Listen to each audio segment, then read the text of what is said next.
Bing! There we go. We are live.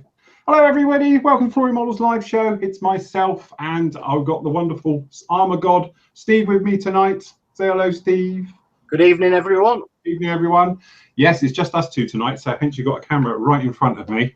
Sid can't make it because apparently he's got a bit of a better offer with Little Mix down in Plymouth. Personally, I think that's a very poor excuse. Yeah, obviously he's their biggest fan and he'll be there in the front row waving something probably at them. But needless to say, he'll be here by his return. It's just to say better offer than it is with us. Got a few things planned for tonight because he's not here, so we can move the cameras around a little bit more.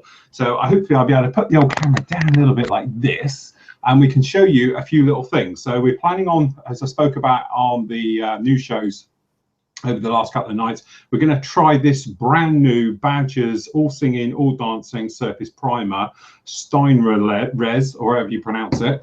Plus the fact we've got a couple of other things. Look, I have to be all manual here and move the camera. Hopefully I'm going to show you how to save a few quid and spend a fortune on these, and how to do it yourself with some of these and all the rest of it. Plus the fact we've got all your questions, other bits and pieces, and then between me and myself, me and Steve even, we should be answer as many questions as we can get through and everything else like that. So this week, very busy. If you've been watching, we've to this point on the old Typhoon, as I said, looking very shiny. It's about to start to go through its weathering phase and all the things like that. Really getting on over underneath, to be honest, where you are now, there's all the parts for it because they're all done already. So it's a case of once this has been weathered in, faded back, going to do some different techniques for fading it in, going to sand it back as well to give it a more worn down look and everything else like that. So hopefully it will really come to life within the next few parts.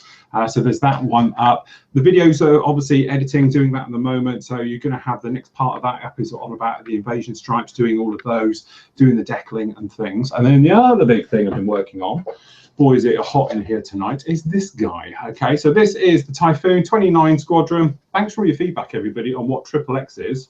We're still all none the wiser because nobody actually knows. But excuse me, it's just so hot in here under these lights tonight. But yeah, thanks for all the feedback in the forum about it, about XXX. We're just going to go along with extra strong. I think that's going to be the way of it is. But you can see this one's coming on. It's all deckled, looking a little bit shiny again. That's because hopefully get this one washed tomorrow, so have the weathering wash onto it. Go flat over the top of that, and then we can come back in and do a little bit more weathering to this one. We're going to use a bit of oils on it, things like that. Bit of artistic license.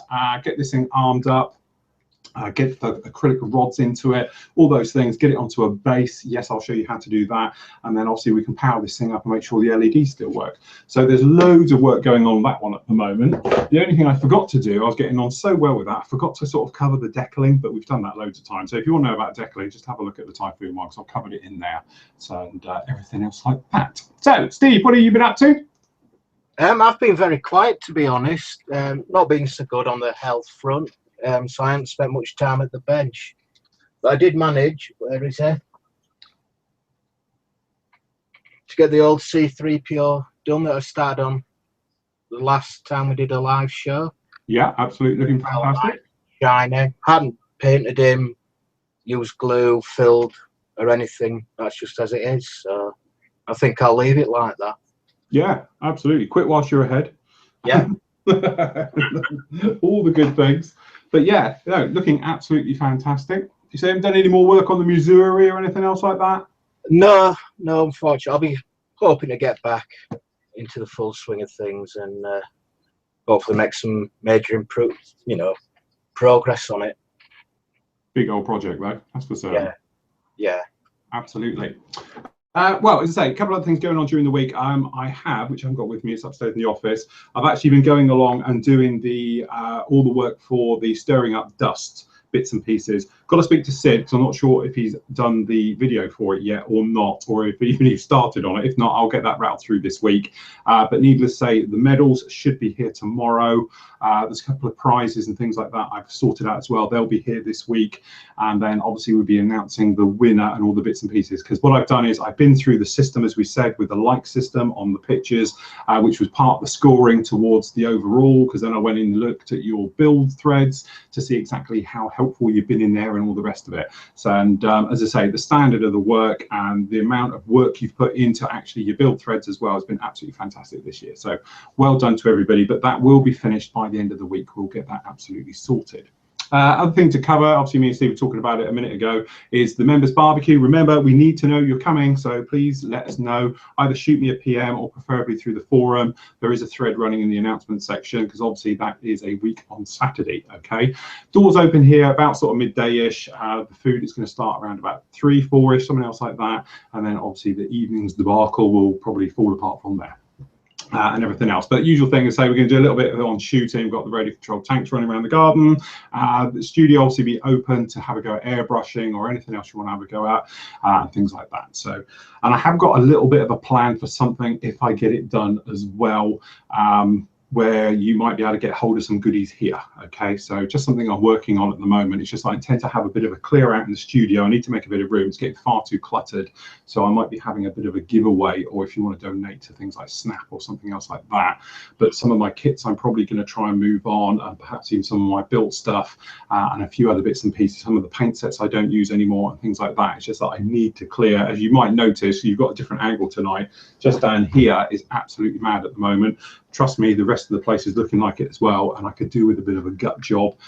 So, you know, obviously you might be able to pick up some bits and pieces that you might need, because obviously I've got tons of stuff I don't use, and I'm definitely not a hoarder. I prefer to have this cleared out of the way and a bit of a clear bench and everything else like that. So that's about it. As I said, a couple of things we want to do tonight. First of all, we're going to have a go with Buster.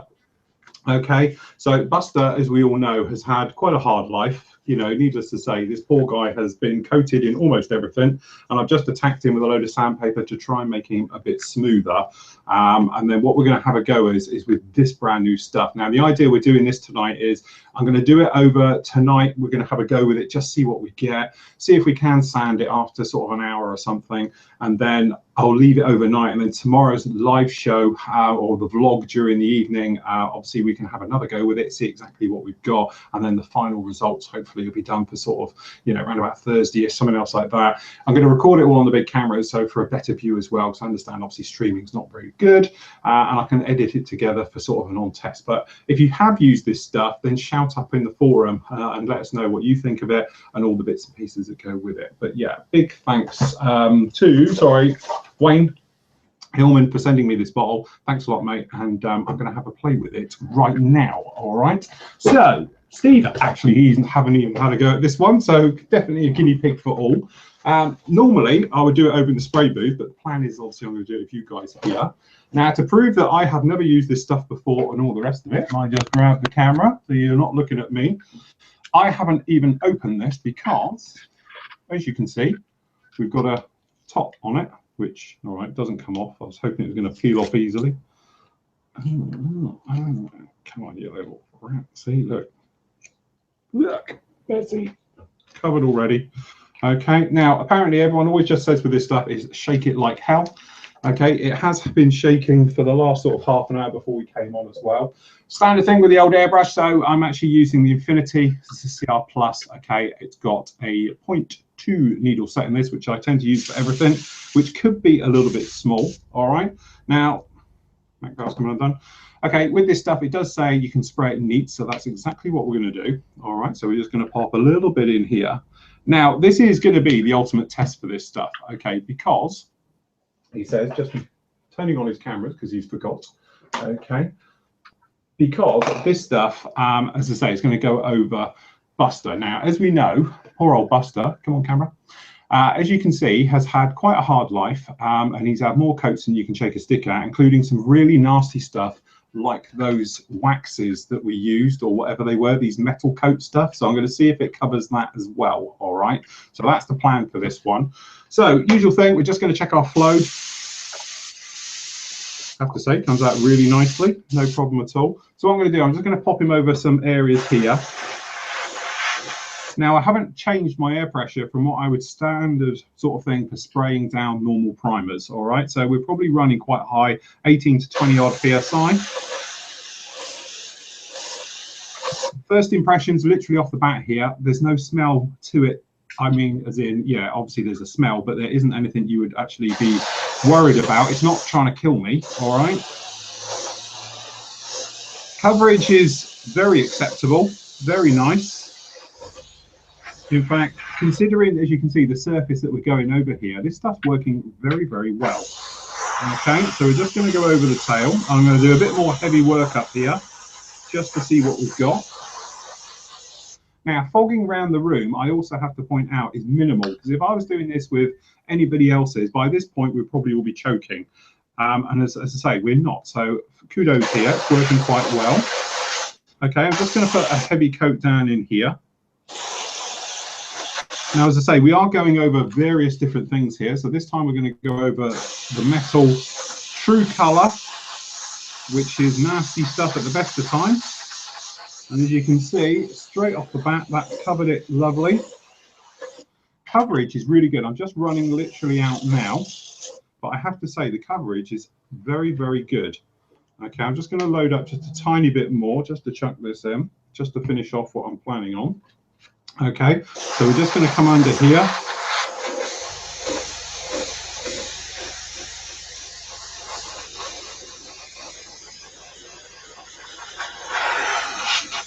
Okay, I'll run this down the back, over the sides. Okay, now just drying down with air now, we're not doing anything else, just to see what we get. And if it can cover this, to be honest, it must be quite good stuff, because this is particularly nasty, okay? Okay, so we're just going to leave that there. Okay, impressions are excellent. I have to say, it's a very nice satin finish to this. Very nice. It's got obviously a bit of a delay in there, because when I was spraying this down, you can actually see it sort of rippling up, you know, the sort of orange peel effect. But now hopefully you can see this. As this is drying, if we catch it in the light, you can see that we've actually got no sort of orange peeling at all. That's very flat, very satin. And considering we're going over the nastiest finish you're ever going to see on a model, that actually is very, very good, because I can honestly say if I was using my standard way, which would be Tamiya XF19, you would never ever get a finish like that. Okay, so that's just one coat down on there, and had no problem with that at all. I am actually quite impressed.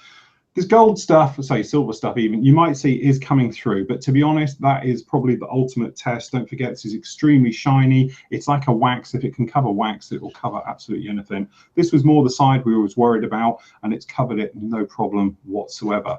Okay, and dry test.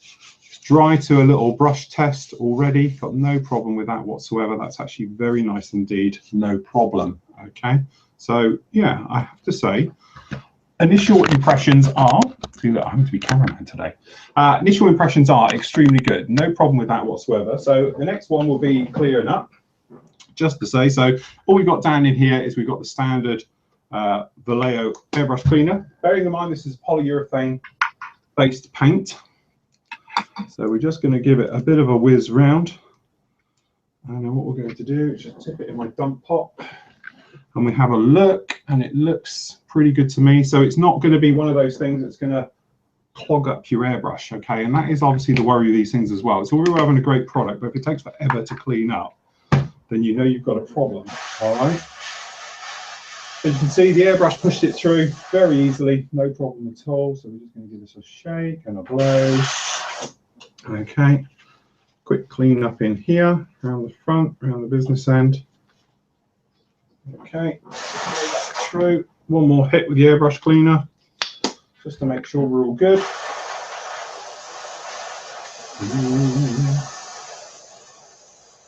Let's pick that out. Piece of cake. So clean up, really easy, straightforward. That's just acrylic airbrush cleaner. It's Vallejo stuff.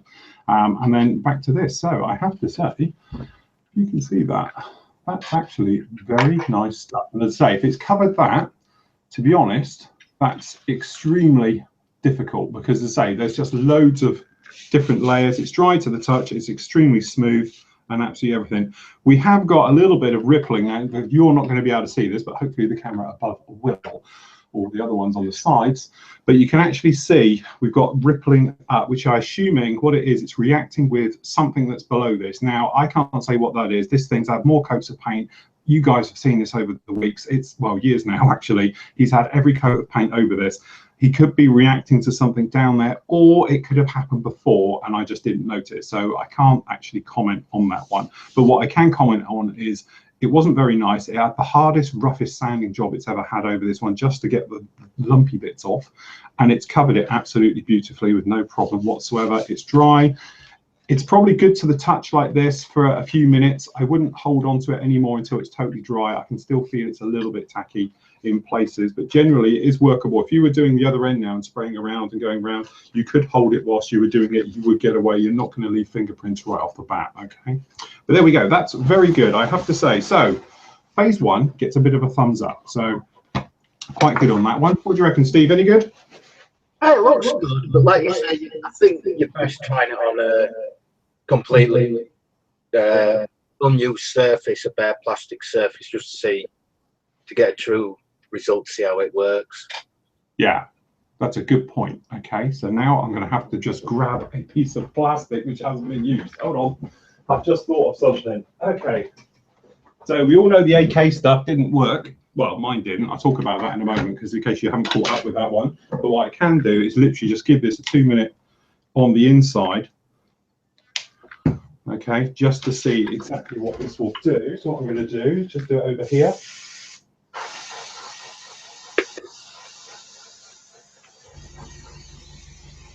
Okay.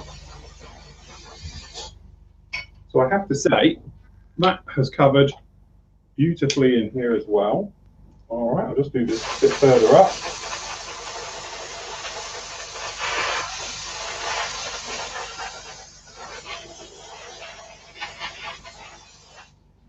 All right, and whilst we're at it, we'll just have a go in here.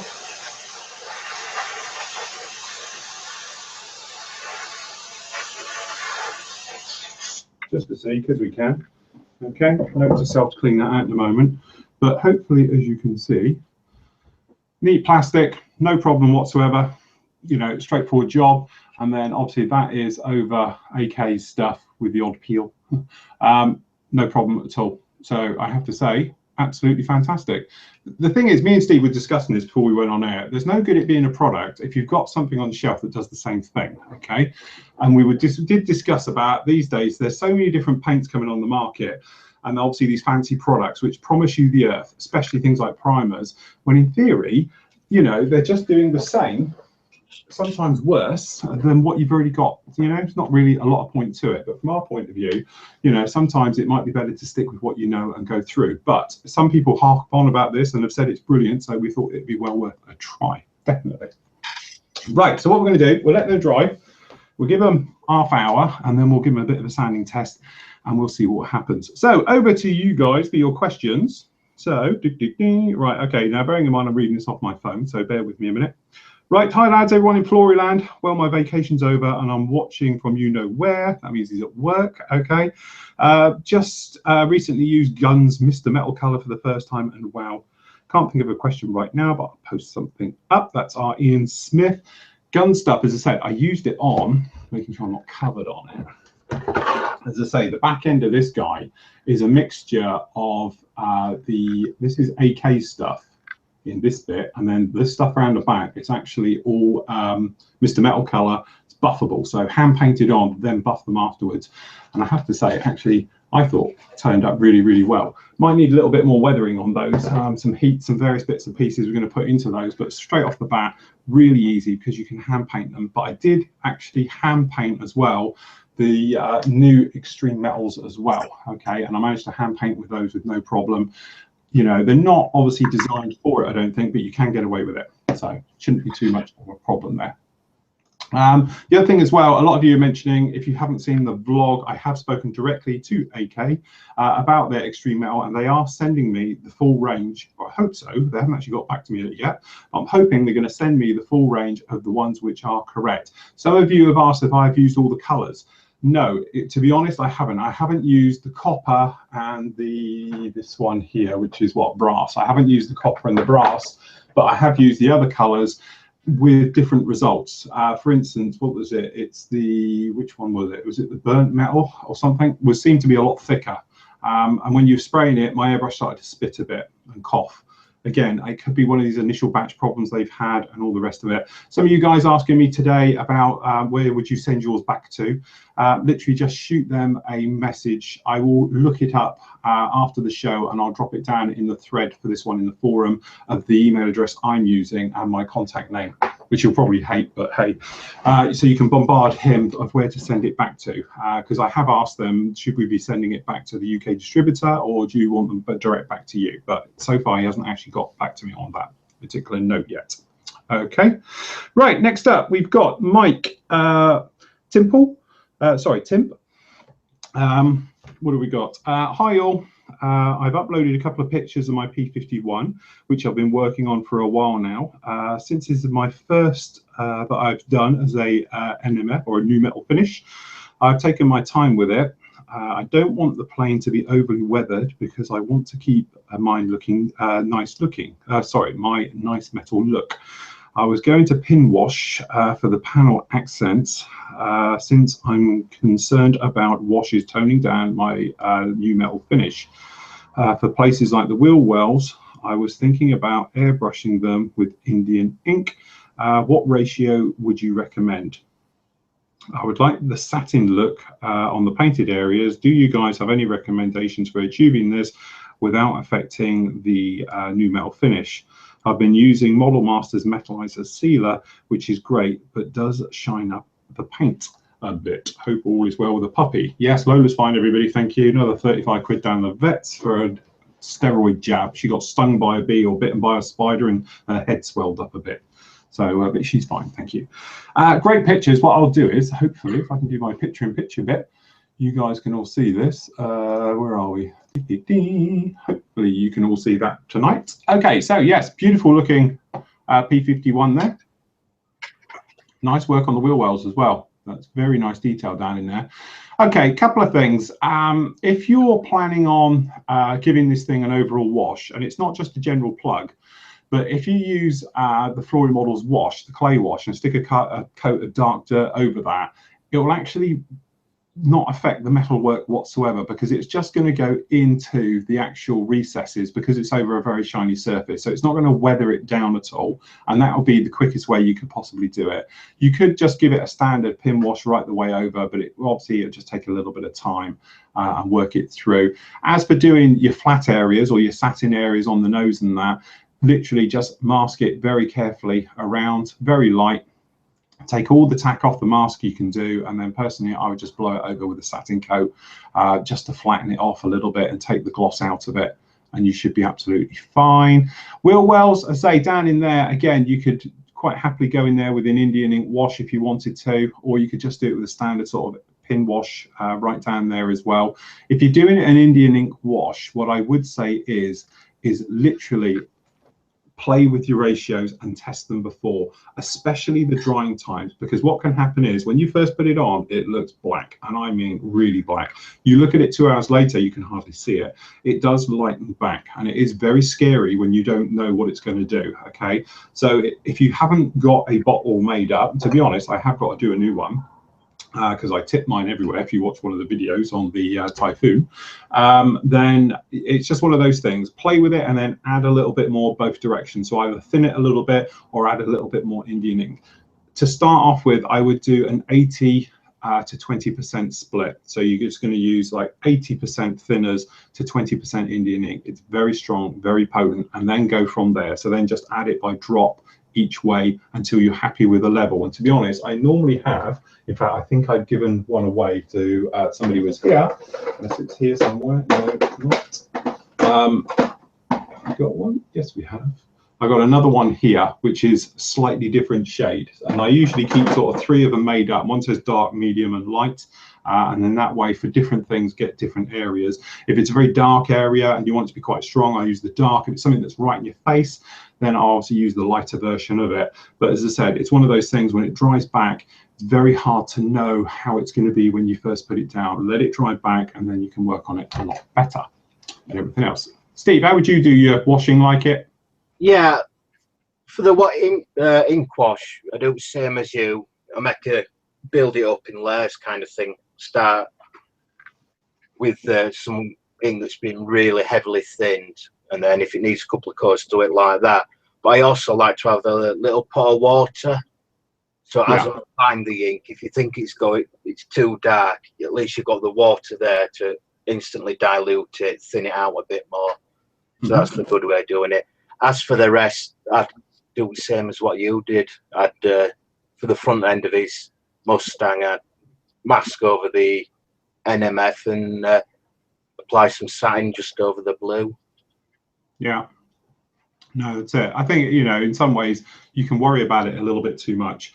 If you just sort of push on with it and then just flow with what happens, you know, sometimes you get people and they'll get to what you've got, which is a lovely looking aircraft and all the rest of it, and you think you don't want to ruin it. Just take your time and take it in little steps, okay? And if you think it's gone a little bit too far, stop then. It will be fine. It's just that your brain will tell you that you've overdone it. Everyone else thinks it looks lovely, but in your head you think you've overdone it. I always say it's, you know, the bit where you think you've overdone it, stop, because chances are if you carry on, you really will.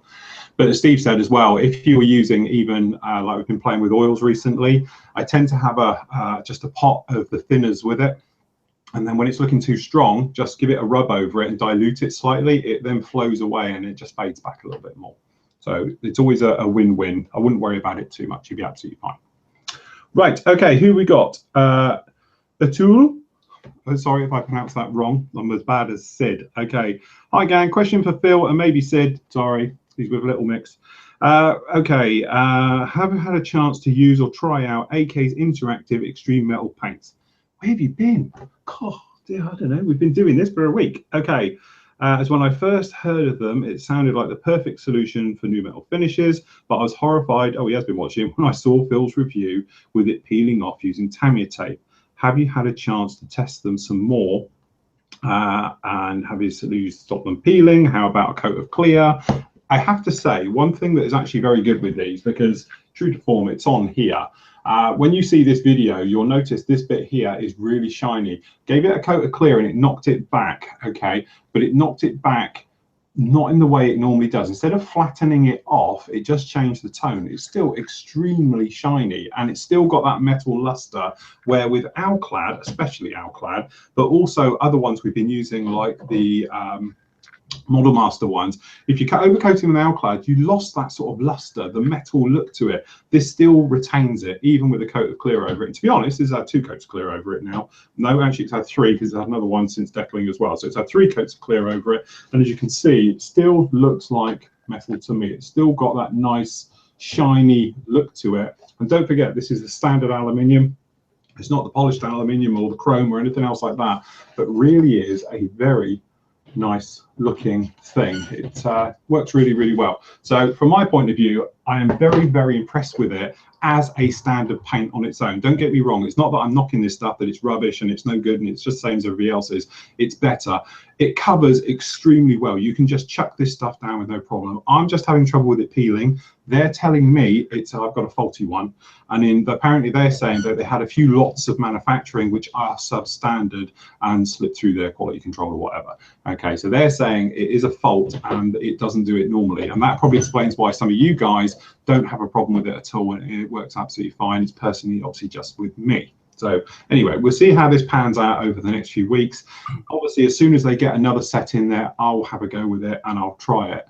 Steve, you've been using it, haven't you? Any problems with it? I've yet to use it, actually. Ah, I thought you'd had a go with it. No, not yet. I've got all the range, but yet to have a go with it. Ah, right, okay. No, what I'm just doing is, because you said there's a bad lot out there, seeing if there's anywhere that they've got a batch number that we could try and get hold of so people would know. Yeah, that's it. Well, I can try and have a word and say I have got an in with them now, which is quite nice. I don't know if they actually says it on them. There is obviously various numbers on this, and I'm assuming that could be a lot number, but I'm not sure. It could be just a standard one that every single one's the same. But anyway, as I say, don't panic about this stuff, that it's rubbish. I've never said it's rubbish, it peeled with me. Apart from that, I was very impressed. All the others peeled, so it doesn't make any difference. But overcoating it, I have found clear as a satin coat works really well with it. It doesn't kill its luster like other ones have. And as I say, the coverage is phenomenal. This stuff will cover anything. Whereas if you were using Alclad, you have to be so careful and build your layers up quite slowly. Otherwise, it used to get cloudy and look very sort of flat. This stuff, chuck it down like you're just putting down acrylic paint, and it's absolutely fine. So yes, but as soon as I get it or hear any more, I'll obviously pass it on for you guys. I'll do it in the vlog, in the forum, and all the other bits as well. Right, okay, what else have we got? Peter Field, evening gents, hope all is well. No question as such. Just saying there seems to be more releases now than ever before. With things I never thought I'd ever see being produced. Hope it continues, but as my to-buy list is getting longer and longer, I do have a kidney going spare, either that or a bank job. I'm having to go as a Miley Cyrus tribute act, although my twerking has received poor reviews, but needs must. Too much detail. Yeah, I must admit, I'm still impressed. Little things like this thing, the way it came out, as I say, with doing the Helix, it's like, yeah, really? That's like one of my all-time helicopters I've led to do. Never knew it was coming out. And it's like, yeah, all right, we've done it. It's there. It's like, brilliant, absolutely fantastic. As I say, still waiting for some decent various things I'd like to see come out, but you never know. Things could be on the way for those. And I'm still waiting for my Tamiya Mosquito. As soon as that lands, I'll let you know as well. Oh, and to the person who asked if I could do a dual build with 2 of them, can you imagine 2 of them on the go? That's like Monsterland. We'd never have the space to do it, plus the cost of it as well. Okay, what have we got? Steve Nimitz. Sorry, no, I'm getting ahead of myself now. Sorry, John Boller. Evening, gentlemen. It was good to see the positive response from AK about their metallizers. I'll be testing mine this weekend, and I'm guessing that they're from the same batch as yours, Phil. Funny enough, John, they will be. So I wouldn't hold your breath too much. Did you ever try every color, or is it just a few you tested on the peeling? No, I did have a go with the others as well. I say I didn't do the brass and copper, but I have done with the others. And one of them, I can't remember which one it is now. I've got a feeling it's that one. Was it that one? Yeah, I've got a feeling it was this one, the Dura-Aluminium. As you can see on the top, it's really thick. But one of them started to spit like hell in the airbrush, which I imagine it was just that there was just too much material in there, and my 0.2 needle couldn't cope with it. If you were shooting it through a 0.3, 0.4, you probably wouldn't have had that problem. But I'm just looking the way it's sitting in the bottle, it just seems to be a lot more material in there versus thinners, because they've both been sat there at the same time, and that one's still at the top. So maybe it is just a little bit thick. Perhaps it is a bad batch. If we can get it fixed, we'll be laughing. Okay, what else we got? Right, Steve Nimitz, best name in the forum. Okay, good evening all. Question to Steve. You're up, mate.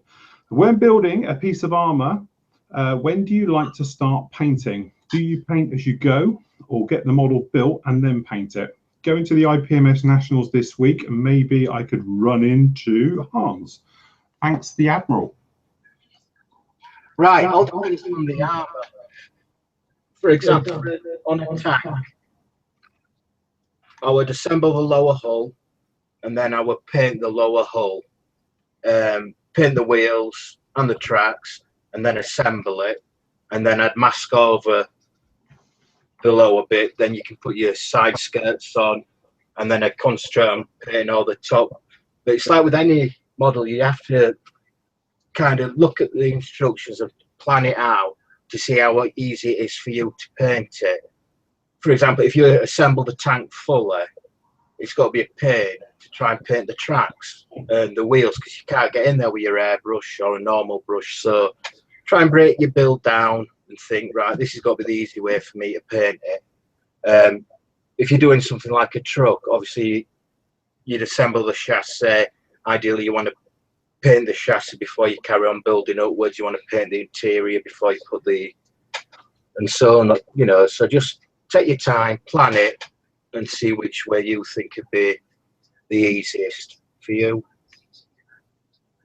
Yeah, absolutely. Yeah, I must admit, I'm no armor guy, but I'm the same thing. I think it depends on really the type of armor it is, isn't it?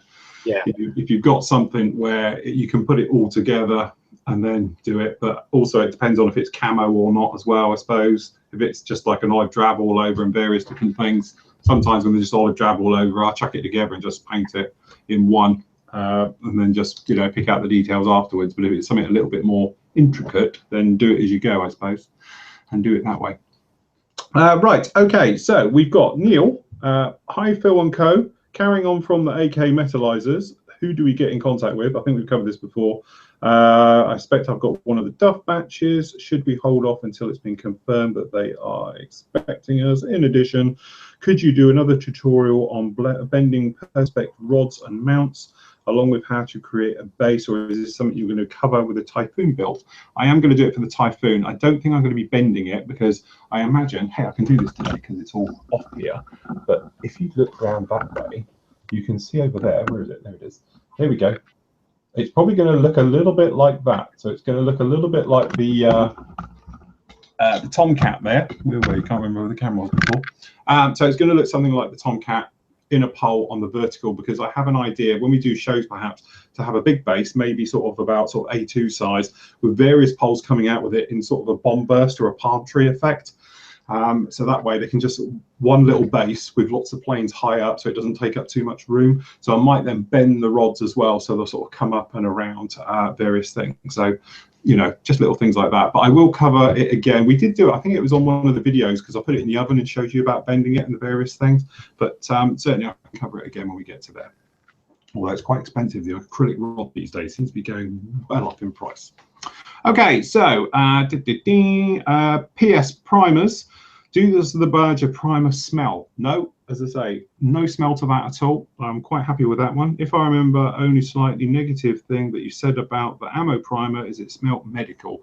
Compared to ammo, this thing has no smell whatsoever, as I say. And the other thing I was very impressed with, if I spray here and in with the studio around, technically what happens is you get like a cloud effect, especially if nothing's running like today. We didn't have that problem at all, and actually put down quite a heavy coat. So very impressed with it so far. And in a minute, we'll give it another 5 minutes, and then I'm going to sand the hell out of it and see what happens. Okay, Derek Holmes says, good evening, gents. I hope everyone is well. I'll be interested to see how Phil gets on with the new badge primer. It'll be nice to see if anyone can pronounce its name. Laugh out loud. How did we do it, Steve? What did we call it? We call it Steinl-Res.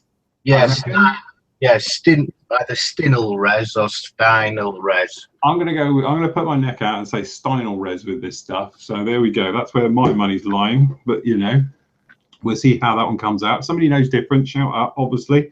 I've been trying to get hold of some for a while now, as I've heard it's great stuff, but no one seems to distribute it in Spain, to Spain. I can order it from Amazon in the US, but postage costs make it not really viable. If anyone else knows how to get hold of the stuff, I'd be very grateful. So there we go. Post up for Derek if you can get hold of it. I've had a play with the AK, sorry, it was this one, Chris Fleets. I've had a play with the AK Extreme Metals and got on with it okay. I've posted my findings on the AK paint thread with some pics, if useful later. Thank you. We'll have a look at that later. Right, who have we got then? John Ferguson. Evening, Phil. No, Sid. Couldn't be bothered with Little Mix. Not upset at all. And Steve, who did make the effort to be here tonight, I have to say. I've been watching Phil for a few years now and never heard him mention washing kits before he starts to build them. Is it really necessary? Thanks for a great website. Yeah, years ago I did. Trumpeter were the worst culprits for release juice, shall we say, out of all the kit manufacturers, because literally you get the bag and you're on the corner and it had like, it's like an AK-47 coming out of the factory, a big slop of grease, like release stuff down in there, and you take it off and it just looks like it's just full of silicone. You had to wash those. These days you don't get it as much. I tend to be of the nature, if it doesn't look shiny and looks okay to me, then I'll just paint over the top of it and I don't have a problem.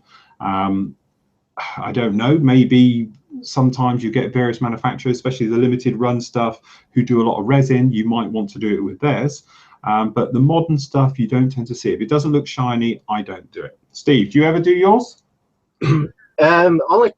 Well, most kits tend to put some airbrush clean on a bit of kitchen roll and give them a wipe before I start putting the paint on. Apart from that, it's just the odd resin manufacturer where you do have to wash their stuff because the release stage, you can actually feel it on the resin, so you will know if it needs washing. Yeah, Yeah, I think it's pretty easy to tell. If it's looking shiny, it's so obvious that you probably want to do something about it. But from my point of view, for everyday plastic, I don't. But as Steve says, I do exactly the same.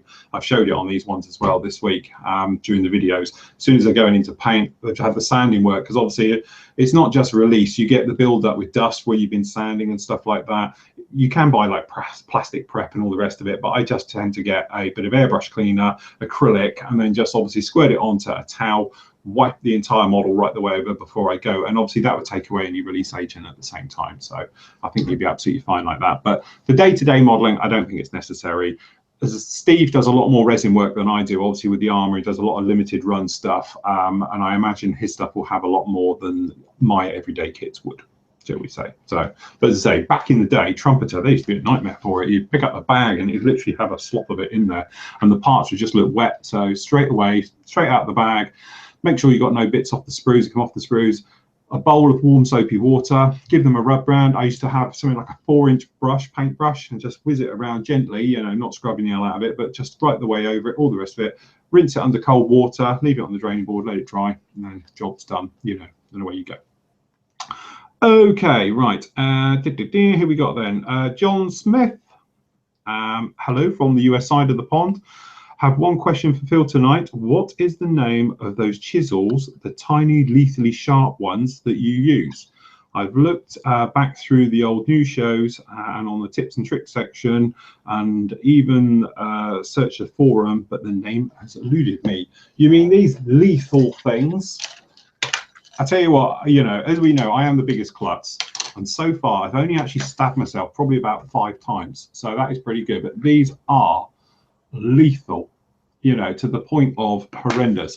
They're actually made by Trumpeter. It's their range of master tools, and they have different shapes. Hopefully you can see those. That's the round one, that was the diamond one. This is the one I use probably the most, which, to be honest, I think I've used on almost every build now. But this is a lethal, this is just the pointy normal flat one. Absolutely great. I've had no problem. Obviously it's toughened carbon steel, I should think. So the only thing that bugs me is these lids never cover and shut after they come off. I don't know why, but they never do. But yeah, they're made by Master Tools. It's part of Trumpeter's branding for their own tools range. They're relatively cheap. They do lots of different ones. I've just basically got an oval, a diamond, and a flat one. To be honest, I haven't really used the round one ever, but certainly have the others. They're not too bad on price. I just recommend getting a rough set of them. They're very, very handy. The little thing that I use that square one for is when I took all the windows out of doing the Iwo Jima aircraft carrier, because we lit it, by poking out every single window in there. It would have taken forever any other way, but these are absolutely great. Little things, I remember a Typhoon. You got the little tiny seam around the edge from the peg with a sprue attached to it, and obviously because it's on, you know, the actual circle in there, 2 seconds, take it out. That would took me ages any other way, so they are quite handy to have. But yeah, various places do them. I think you're in the US, aren't you? Not sure about the US, but definitely over in the UK, Creative Models do them. Various stockists will keep them in and all the rest of it. But yeah, Master Tools, which is a sideline of Trumpeter, for doing all tools and various things like that. But as I say, they do a chart with all the different bits, the sizes and what shape they are and all the rest of it. But I think there's quite a few in the range now. So that's those. Right, if we do one more and then we're going to have a go at sanding. Okay, so what do we got? Robert Stinkham. We've got evening all. Get to watch you live tonight. No kids. Haha. Oh, they're on holiday now. Son is on holiday in Egypt. Oh, very nice. Do you have a? I'm sorry, I do have a question. I'm trying to do the Airfix Jackal, the Land Rover set, and where's my for the Where's Me Top Sig, but having trouble doing the figures that were sent for me by a Flory member. See, somebody's offloaded onto you. That's what we're saying. I wanted to do them in MTP camo, but I'm struggling to get the tips idea. Oh, okay, struggling. Any ideas on tips on the best way I might see mine don't look right? Okay, now I don't know. I think that don't look too bad. I'll post it up purely because I can. Okay, so hold on, bear with me, everyone. There we go. See, I don't think it looks too bad. It's 1/72. Nightmare. See, I'm not very good at figure painting. Steve, go on. How would you do it? I don't think it looks too bad. I think big time you put, don't forget, a lot of the guys out, it's going to be Afghanistan, would have lived in those combats for quite a long time, so they tend to have really grounding grime, so you can barely see the camo pattern, especially if you're doing it out in the field. So if you were to maybe put some matte varnish on and then hit them with the pigments, I think they'd look quite good actually. Yeah, I would as well, because obviously from 70-second scale, the camera's totally exaggerated it there because it's just massive. You know, that's like something like 6 times the real size of them. So, you know, and obviously it looks like you are going for the sort of desert look as well. So yeah, fade them down a little bit. So get a flat coat, maybe a wash over them, maybe a little bit of dry brushing with something, Steve, and just dull them down a bit. Yeah, yeah.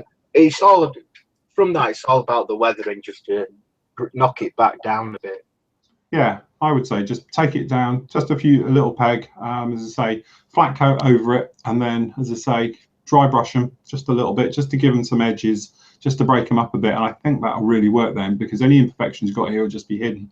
But generally, I don't think that looks too bad. You know, as you say, that's massively exaggerated it because it's something like 6 times its real size on my screen. So it'll look good. But no, Lanny's are looking nice as well. See, look, if Sid was here, he'd be getting all excited. Although I did see, it's a shame he's not here because I can't tell him about it, but I did actually see, sorry, I've got to remember how to turn this off now. Oh yeah, that's how we do it. I did see a dragster Mark III, I reckon, Capri on a photo the other day, going up a drag strip with parachutes out the back and everything. I thought he'd be well excited over that. Right, okay, so back to our, so next up, feels pretty good. It's totally dry. You've got no moisture in that at all. Okay, so what we're going to do is, let me just have a go with this one. Move that out the way. And if I just grab a sponge, now I'm not going to just go in here and try and rip it apart. We're trying to make this as fair as possible. So we got here a worn or part worn sanding sponge. All right, so what I'm going to do is we're just going to lightly go over it, because obviously we've got texture on this thing, and just see if it curls up with sanding, because we know polyurethane, let's face it, we've had trouble with ammos and everybody else's, they don't dry sandable. Okay, now I know this is really quick, but we're just going to see what happens with a part worn sanding sponge. Just give us a clean out. Okay, so what we're going to do, we're just seeing how this sands. Actually,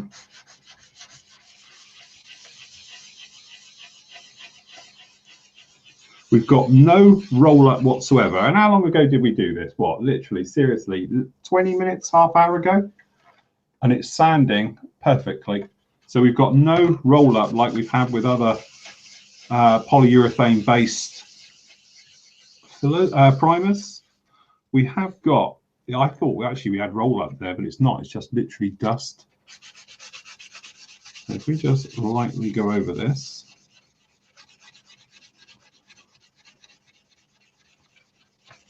I have to say, right, okay, give it some beans now.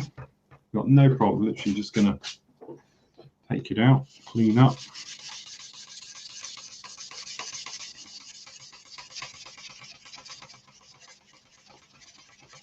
Right, to be honest, I'm just attacking it now because I can. I'm just giving it massive overkill. Okay, but as you can see, it's dust. It's not your standard polyurethane where it's actually coming off. It is, as you can see, absolutely perfect. And I'll be honest, that's all right. It's a fantastic sanding sponge available from all good stores. Well, not ours actually, but you know. But I have to say that is fantastic. Nice. It's a dust. It's no polyurethane. It's not like the rubbery stuff that we've had of ammo stuff or AKs and everything else we tried recently. So I have to say, from a sanding point of view, just give this over, you can see absolutely perfect. I have to say, I am extremely impressed. So well done, Wayne. You've done a blinder there. That actually works very, very well. Extremely impressed with that. As I say, it feels extremely smooth to basically a mirror finish. So it is filling and doing its job. Because don't forget, all about primers isn't just a case of like, you know, putting down a layer that your paint sticks to. It should also take out any imperfections you've actually got on the surface of your model, all right, like you would be doing if you're doing a car or anything else, all right. So it's just that thing where, you know, the surface, once it's been keyed down again, so perhaps you give it a polish over, like if you were going to be doing gloss work now, obviously you would give this a go over it, and then another coat over the top, and away you go, all right. But that actually has come up absolutely beautifully, and it's obviously filled all the little minor details. You can see it up here how well it's worked, because it's filled in all the little minor problems and everything else. So I have to say, I thought we was going to have to wait another half an hour for this stuff, but this stuff really is as good as they're saying, all right? Because I can't imagine it having any more of a problem. So what we'll do is, obviously that's on that one. I know we're pushing our luck now. So we just grab this other guy here. This is the one we did just down on the inside, okay? So again, it's no problem. You might see it's covered extremely well, considering I literally just chucked this stuff on. I wasn't being at all tame with it. I put this down as if I was just doing a standard Tamiya X19 job right over this one. And it has gone down beautifully smooth, no problem. And then we're going to have a go with this one as well. Let's clean that a bit. All right.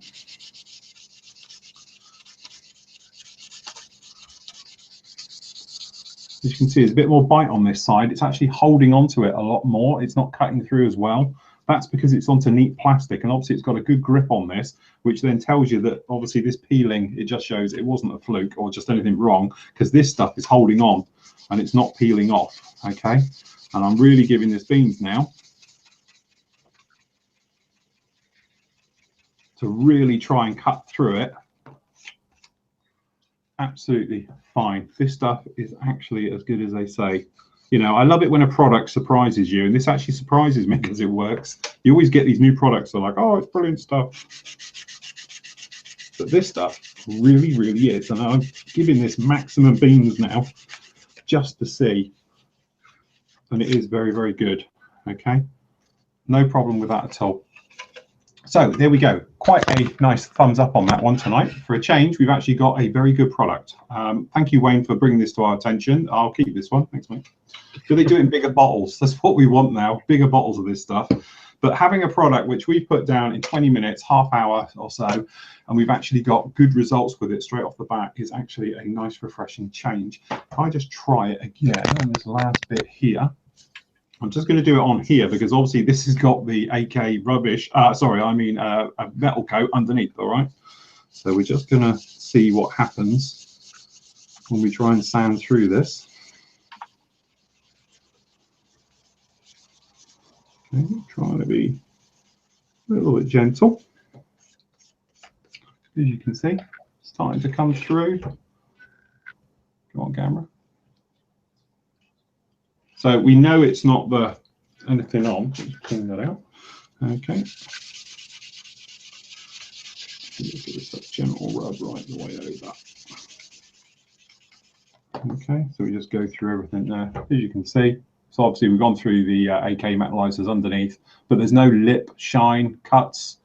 Roll up is the biggest problem you're going to get with all the polyurethane stuff, purely because this stuff just takes forever to dry. And it's all very well when people say to me, oh, it's all right, Phil, this stuff, you can actually use it. It's great because after like 2 weeks, you can sand it. I can't wait 2 weeks. I want to be like this, 20 minutes, and I can move on, all right? I don't want a product that I have to wait. Otherwise, I might as well just use normal acrylic paint. This stuff, I have to say, if it can cover Buster and all his nightmare that he's had to done to him, and then obviously it's just gone over a metal coat, it's gone over neat plastic and everything else with no problem at all. Extremely smooth. You see that? That's like satin finish down there. That's as good as you're ever going to want. Because obviously you don't want it too glossy because otherwise nothing will stick to it. And you don't want it too flat. If it's too flat, and that's the trouble with using a normal acrylic paint. So my normal way is, and to be honest, this shows where it is. I buy Tamiya in 6s. So I buy them like this, you see, because this is my standard way of priming. The only trouble with this is, if it's a hot day, and God is it hot today, what can happen is it gets very gritty. And when your paintwork is gritty, you know, instead of getting a nice smooth finish, it's purely because it's drying before it gets to your model. So the time it takes to get from your needle to your model, it's dry.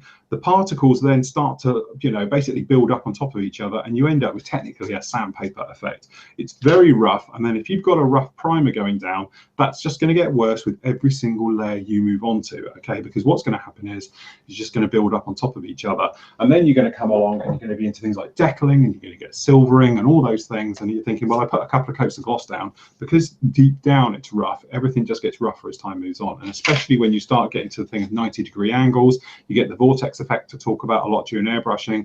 When that starts to come in and you get this wind going around, the particles are doing doubly loops, and you're going to get a really rough section between. So if you ever wonder why you get rough sections on things like down in here, your paintwork's fine, absolutely everything, but just down in here it's really rough. This is it, because when you're spraying, it's just getting a vortex of air and it's rotating on itself, which means it's carrying those particles that will wet when it comes out the airbrush before it gets to your surface of your model. Okay, there's a couple of ways you can stop that. A retarder, okay, a retarder just simply slows down the drying time of paint. So if it doubles the drying time, by the time it gets there, it should still be wet. The surface it's going down is wet, the particle's wet, it sticks, melts in, very nice surface, okay? The bit where it's dry hits it, grit, doesn't work, okay? So that's the thing. So there we go, that's our first part for tonight of part one show.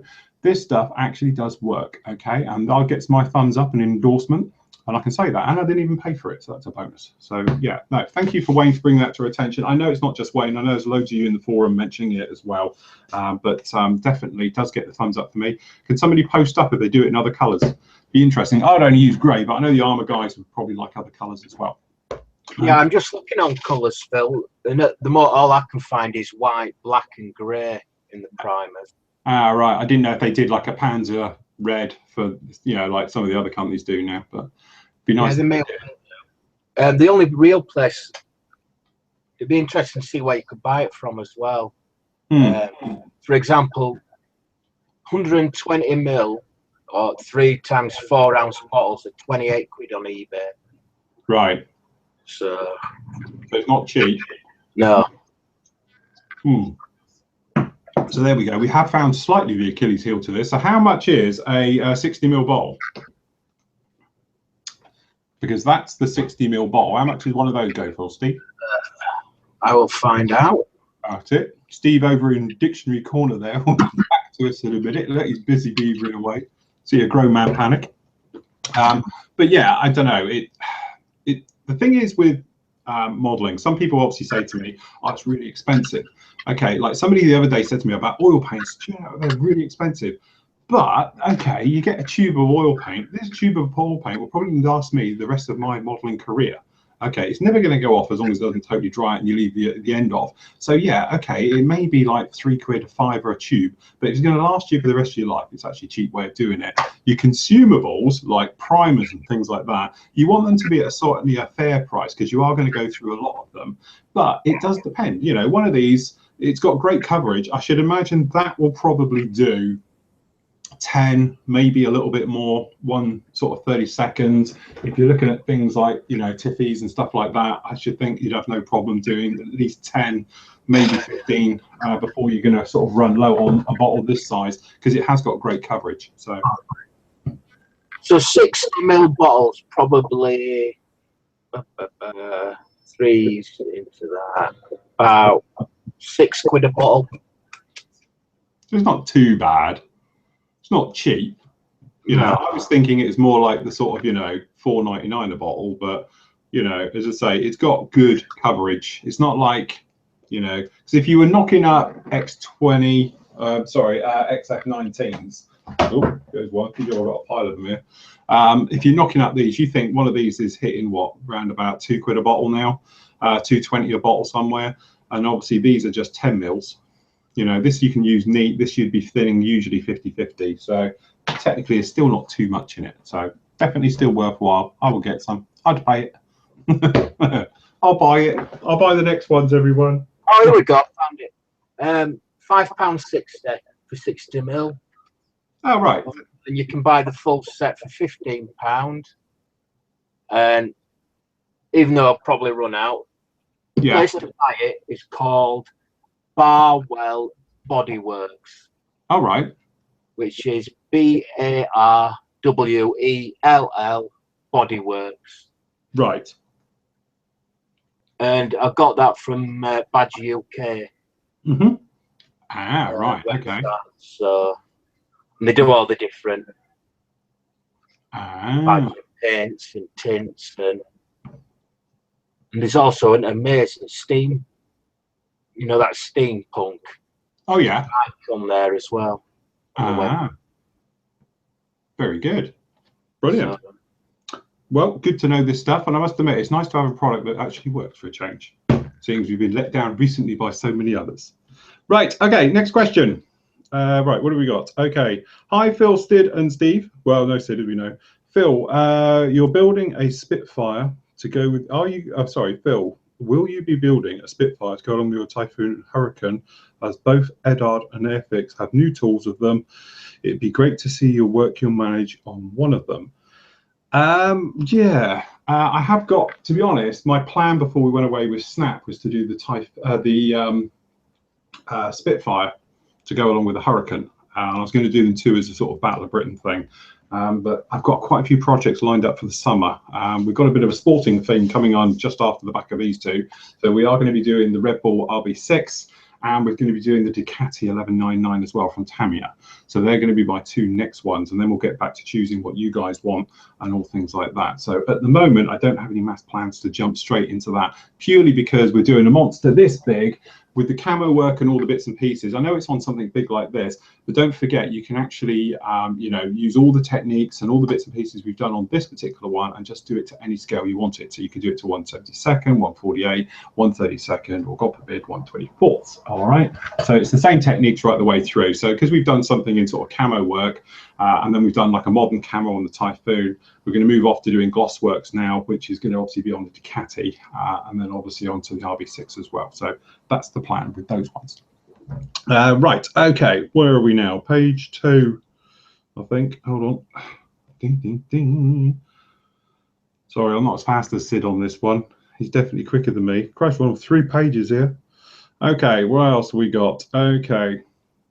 Okay, Richard Hunter, good evening. Right, good evening, Phil and Steve. I'm going to leave Sid out now because he's not here. There's been a lot of discussion on the site lately about various kinds of washes, clay washes, ink washes, oil washes, etc. I just put a wash on my latest model using the Flory Models wash, of course, and it got me thinking, are there specific applications for these different washes? Should be used, say, an armor project as opposed to building an aircraft, or is it a matter of personal preference because they all accomplish the same thing? Personally, I think it's just that thing where sometimes if I'm going for a more like on an armor, things like that, I'll prefer to use oils for the more delicate bits. For overall appearance, for instance, I will just use the clay wash, okay, and chuck the clay wash on, and then afterwards I'll go in with different areas. So it just depends on the type of effect I'm going for. If it's going to be something like the World War I tank when we did that one, that was just going to be a muddy, all over, heavy weathered look. So consequently, I just used the clay wash on that one and nothing else. Okay, if it's going to be something like a little bit more delicate, like when we did the Sherman, things like that, then obviously I went in there with oils and pigments and did it a lot more delicately than I would do something overall. Other things though, like with the Typhoons that I'm doing at the moment, because they're large scale, they're going to get the clay wash over it every time because it's just quick. It's the fastest way of doing it. Then I'll go in and do the delicate bits afterwards with more oils probably and inks and things like that. But from my point of view, it just depends on where you're going to use it. Delicate stuff, I'll use inks and oils. Overall heavy weathering and like panel line washing, things like that, I use clay washes. But that's just the way I do it. Steve, how would you do yours? Yeah, I'm pretty similar to you. If oil, I'll use a lot on armor because it's trying to break up the base color, say olive drab. What I want to do with oils is kind of add a hint of yellow or a hint of blue into the paint just to change the what would you call it? Add a tint to the paint, kind of a filter effect. And I'll also use oils if I'm going over an area where it's the details really fine.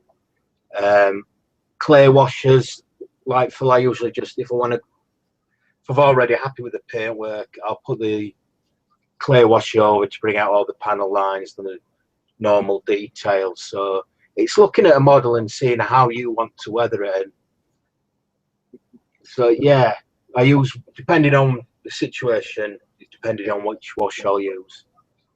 Yeah, I think that is, and also a lot of it is pure personal preference, because you get a lot of people get on amazingly well with like a clay wash, but they don't get on very well with oils because they've been burnt in the past and things like that. The same with inks, because I know a lot of people, they've said to me, you know, you make inks look really easy, but every time I do it, it doesn't come out the same way. But I have no problem doing oils and things like that. So a lot of it is what works well for you. I'm a great believer in that as well, because you get some guys, and you know, like everything with modeling, it's very personal to the user. So you know, for years I used nothing but the clay wash, and I absolutely loved it. And I moved away from oils because oils always gave me a nightmare somewhere along the line. Okay, and because of that, I used inks. Okay, been using oils for the last year now, and got quite back into them, and I haven't had the problems I had before. Now, is this because of new products come along, or is it just my technique's a little bit better? Not too sure, but definitely a very personal thing to the modeler himself and how he gets on with the technique.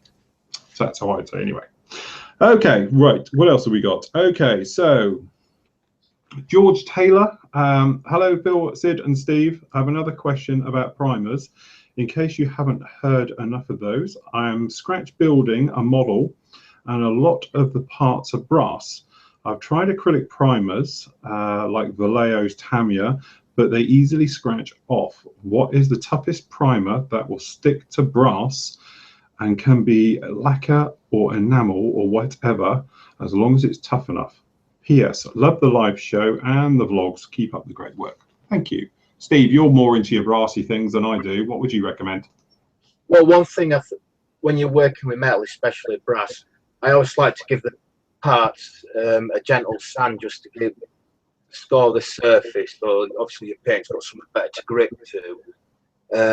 The only one I tend to use often, you can get dedicated metal primers, such as I've got Mr. Hobby Colours metal primer, and that works a treat.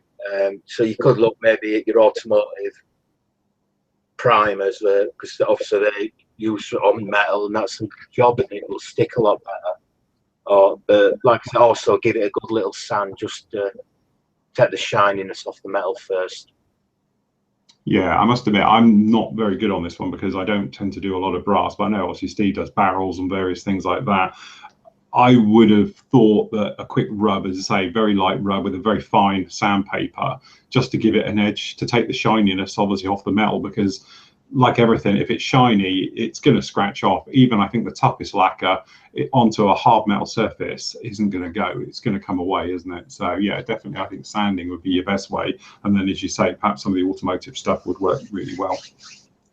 So there we go. Right, what else have we got here? We have, sorry, can't read. Rob, hello lads and members. I've been wondering if Stefan Carson is okay. I've emailed him, but no response. Very unusual. I haven't seen active on the forums for a while. Cheers, Rob. I don't know if we covered this.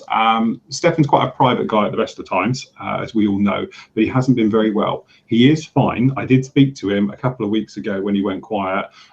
He had a little bit of a few health problems, shall we say, and he's literally now taking it easy. I'm hoping he still watches us, really. But no, poor old Stefan, he had a few health problems, but he is fine. He's still with us, all right? We don't need quite the memorial page yet, but he's having a bit of a break from it at the moment. As I said, Stefan is one of these guys where if he's going to do something, he's going to throw himself in 100%. And I think we'd all agree with that, seeing all of his builds. And he feels that he's not up to being able to get himself 100% behind a project at the moment. So as I said, he's having a bit of a break, putting his feet up and everything else. And we told him to take it easy and, you know, sort himself out and come back when he's ready. But as I said, he is fine. I do know he comes on the forum from time to time because I can see him in the logs and in the team area and things like that. But generally, if you are watching Stefan, hope you're feeling better, mate, and all the rest of it. But as I said, he did say that as soon as he's feeling better and he's up to it, he will then push himself in and he's going to get in with the big build, because to be honest, he was going to be working very closely with Steve with his Missouri build. The idea was they were going to do it together. But as I say, he wasn't quite up to it at that point. But he was fine when I spoke to him last time, which was what, just before I went away. So 2 weeks ago, he was still with us, shall we say. But I'm sure he's fine now, okay? So when we find out he's not, I'll blame the team then. Right, okay, so we've got Right, we'll do one more and we're going to talk about what's behind me back here. All right, so we've got John Hanna. Good evening, gents. My question is about coloured photo etch and harnesses and control panels. How do you make them look worn out without losing the detail? Using it for the first time on my red and blue group build, thought they looked too stiff and new. Tried any new tips on how to get them, or would you go down the scratch building route? Yeah, I don't know. Steve, how would you do yours? What's your technique for it before I go into mine? Yeah, with seat belts, to be honest, the coloured seat belts are a pretty bit much a pain in the arse, because the only way to make them look lifelike is to start bending them. And then they peel apart. Yeah, and all the paint comes off them. So, but now the new fabric ones do actually work well, and I must admit I do like them. But for photo etch, just find something, maybe edge of a scalpel blade, and bend them, twist them, and if the paint does come off, just paint them again. Yeah, absolutely. He says just jumping off camera to grab them. Obviously, these are the new fabric ones, which are HGW do them. This is like the OEM version that Edard have got. I'm going to be using these and showing you in depth. I'm going to do it as a standalone on this harness set and another one about using them. If you haven't used them before, these are the fabric ones. They're die cut, but these are the great. Now I know HGW are doing them all the time for different things. They don't tend to do modern stuff yet. It tends to be the older stuff, but I'm sure other manufacturers are probably going to jump on. But I'm going to show you how to use these. You can roughly see it on the back here. It's a mixture of this fabric and photo etch parts that make up probably the best looking seat belts you can get, because these guys, you rub them in your hand like a ball. And then what it does, it breaks the fabric down a little bit and makes it a lot more realistic. So when it's hanging down, it looks like proper material. The trouble that you find is, say, photo etch, oh, it's a nightmare. I don't like photo etch seat belts at the best of times and harnesses, because say as soon as you bend it and then you go the other way, you just see it delaminate and then it lifts up. Then you end up having to stick that down, and it just, oh, it's a nightmare from then on. And then just look two-dimensional. You know, they just sit there very, very flat. You can try and twist them and move them, but they never quite have the right look. But these guys are absolutely fantastic. So stay tuned. That'll probably be next week that I'll get those installed into the Typhoon. I'm going to talk to you all about it. And I intend to make up one of the other sets as well, so I can just show you it hanging, one installed and one just on its own. So look forward to that one in the next week or two. Right, okay. Paul Martin. Hi, Sir Phil. Not quite yet. Haven't had knighthood yet. And Armour God Steve. Phil, could you tell me what the Vallejo code is for the cockpit green? You did say in the past, but I've forgotten it. Vallejo's cockpit green is, where's my interior green is, he says, it is 71010. Come on, camera. Here we go. That's the one. That's interior green. Well, that's the one I use for interior green anyway. Seems to work quite well. Tamiya do interior green as well, but it's a lot lighter. And I think it's actually for Japanese, Imperial Japanese stuff. I don't know about other people's. I don't know. I haven't got any color codes for that one. But that's my tend to go color. And to be honest, it's what's in these. It's what's in these guys. Each one of these. The cockpit's obviously black, but the actual gun bays are in the green on that one. So, okay, if we just do George's and then we'll talk about what's behind me. Okay, so George Ellis, hi Phil and Steve. I've always thought you are pressed for time when making models. If you were not pressed for time and had all the time in the world to complete a model with the finest detail you can do, what would it be? And could you not do it? Sorry, not do it in the background of all your work and just give us a feel for it every now and again. Your video in the video logs, so you could easily see your ultimate skills, perfectly finished models to the best of your standards. Not saying anything if yours isn't brilliant. I was wondering. Yeah, at the end of the day, with me, I'm aware of boring you guys to death. I don't want to do a build that will sit here for a year and do it. So I have it in my mind how long something's going to take. All right, so I might think of myself as a big project, like the Typhoon, to be honest, doing quite a lot to that one. But I don't want it to take 6 months. You know, it's got to be done in a suitable timeline. So I'm thinking 1 to 2 months, then it's fine. Might take you guys a lot longer because of obviously with as it works its way through and things like that. But at the same time as I'm doing that, I'm always working on other things. So as you say, I'm working obviously on the Typhoon at the moment at exactly the same time as this one. And I'm doing other projects as well, which some of them are on camera, some of them aren't. And they're just things that you'll see a little bit later on. So it may be things like I'm having a play with, like for instance, this stuff behind me we'll talk about in a moment, and various things, or it might be doing like the tutorial video, standalone things. And if not, it's just doing usual things like we're doing right now, the evenings, and other types of things. So for me to sit down and do an ultimate build, I would probably get around to doing them soon. That I've got a few projects I would love to have a go at and throw myself into, which are not massive, huge, 1/24 scale stuff that you can super detail, but perhaps smaller stuff that I can super detail, because I do like working with, to be honest, like what we've done with this is what I like to do, opening something up and having it all exposed. I intend to do a lot more to this one. This little guy here is going to have all the wiring yet, so I'm going to actually wire everything up on this using lead wiring, and then a little bit more piping work and all the rest of it just to bring it up. So all this framework you can see down in here, it's all got to have be wired up yet. So there's going to be a lot more detail there. I'm going to do the wiring in the gun bays, and obviously around the engine, and then underneath we're going to do all the hydraulics and everything in there. So there's still a lot of work to do in there as well. But as for an ultimate, what would you love to do and all the rest of it, there's various things I would like to do, but luckily enough for me now, you guys tend to be on my wavelength with it and you let me do it. For instance, the Star Destroyer, I could never have done that a few years ago because I don't think I would have had the backing of the membership to allow me to build a £1,000 model and then do what I like to it, which did take quite a bit of time. But luckily for me, you guys tend to be, yeah, it's fine, you want to do that, that's great.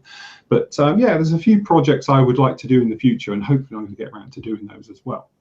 And a few things that are going to be a bit weird and wacky. I was talking to Steve about one before, a project which should be here in the next few weeks, so I'm pretty sure you lot will be excited about.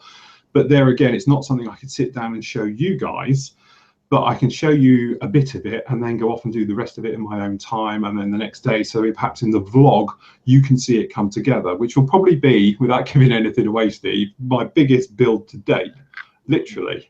So it's something like that as well, where I know a lot of you will know it inside out, and you will probably be able to help me as much as what you'll learn from me, I'll learn from you, because it's something I am planned to do as a little thing that will just go along in the background, and then it'll be in the background forevermore. But that's the thing to it. So there is little things down the pipeline I would like to do. It's in the big thing. I love doing the sci-fi stuff. That is my thing. I love sci-fi. I don't do much of it, but now with the new Star Wars kits, you guys have let me sort of run riot with that. So there's a few things coming along in the future I would like to do. They're quite big projects, and perhaps do a lot more to them. So if they ever do come out with a big AT-AT, I intend to do that one, and I would go to town on it as well. So we would put the mover into it so it can walk and various things like that. So, but yes, I don't know. It's just that thing. Sometimes I'm just aware that I don't want to bore people, shall we say. I do see other people on the internet doing what I do now, and it puts me to sleep, and I hope I'm not like that. And a lot of it is they're showing so much detail about what they're doing. I think it's a lot of overlapping, and actually we broke a bit of a milestone last week. We actually got over 1,000 videos now up on YouTube, which I know doesn't sound too many when you think we've only been on YouTube now the last couple of years. We had our own server, and 90% of the old server, which was all the news shows and all the bits and pieces like that, got dumped because there's no way we could ever transfer them over. So we've probably done near 3,000 shows now in total. So pretty much kept us out of trouble. But luckily for me, you guys don't mind what we're doing. You don't mind really what the team do and all the rest of it. You're pretty much on board with our wavelength, shall we say, and what we get up to. So yes, very good. Right, okay. This in the background is something I played with because I will be honest, we've all got them. Well, some of us have. Hopefully you have. You should have. If not, you should be using a respirator.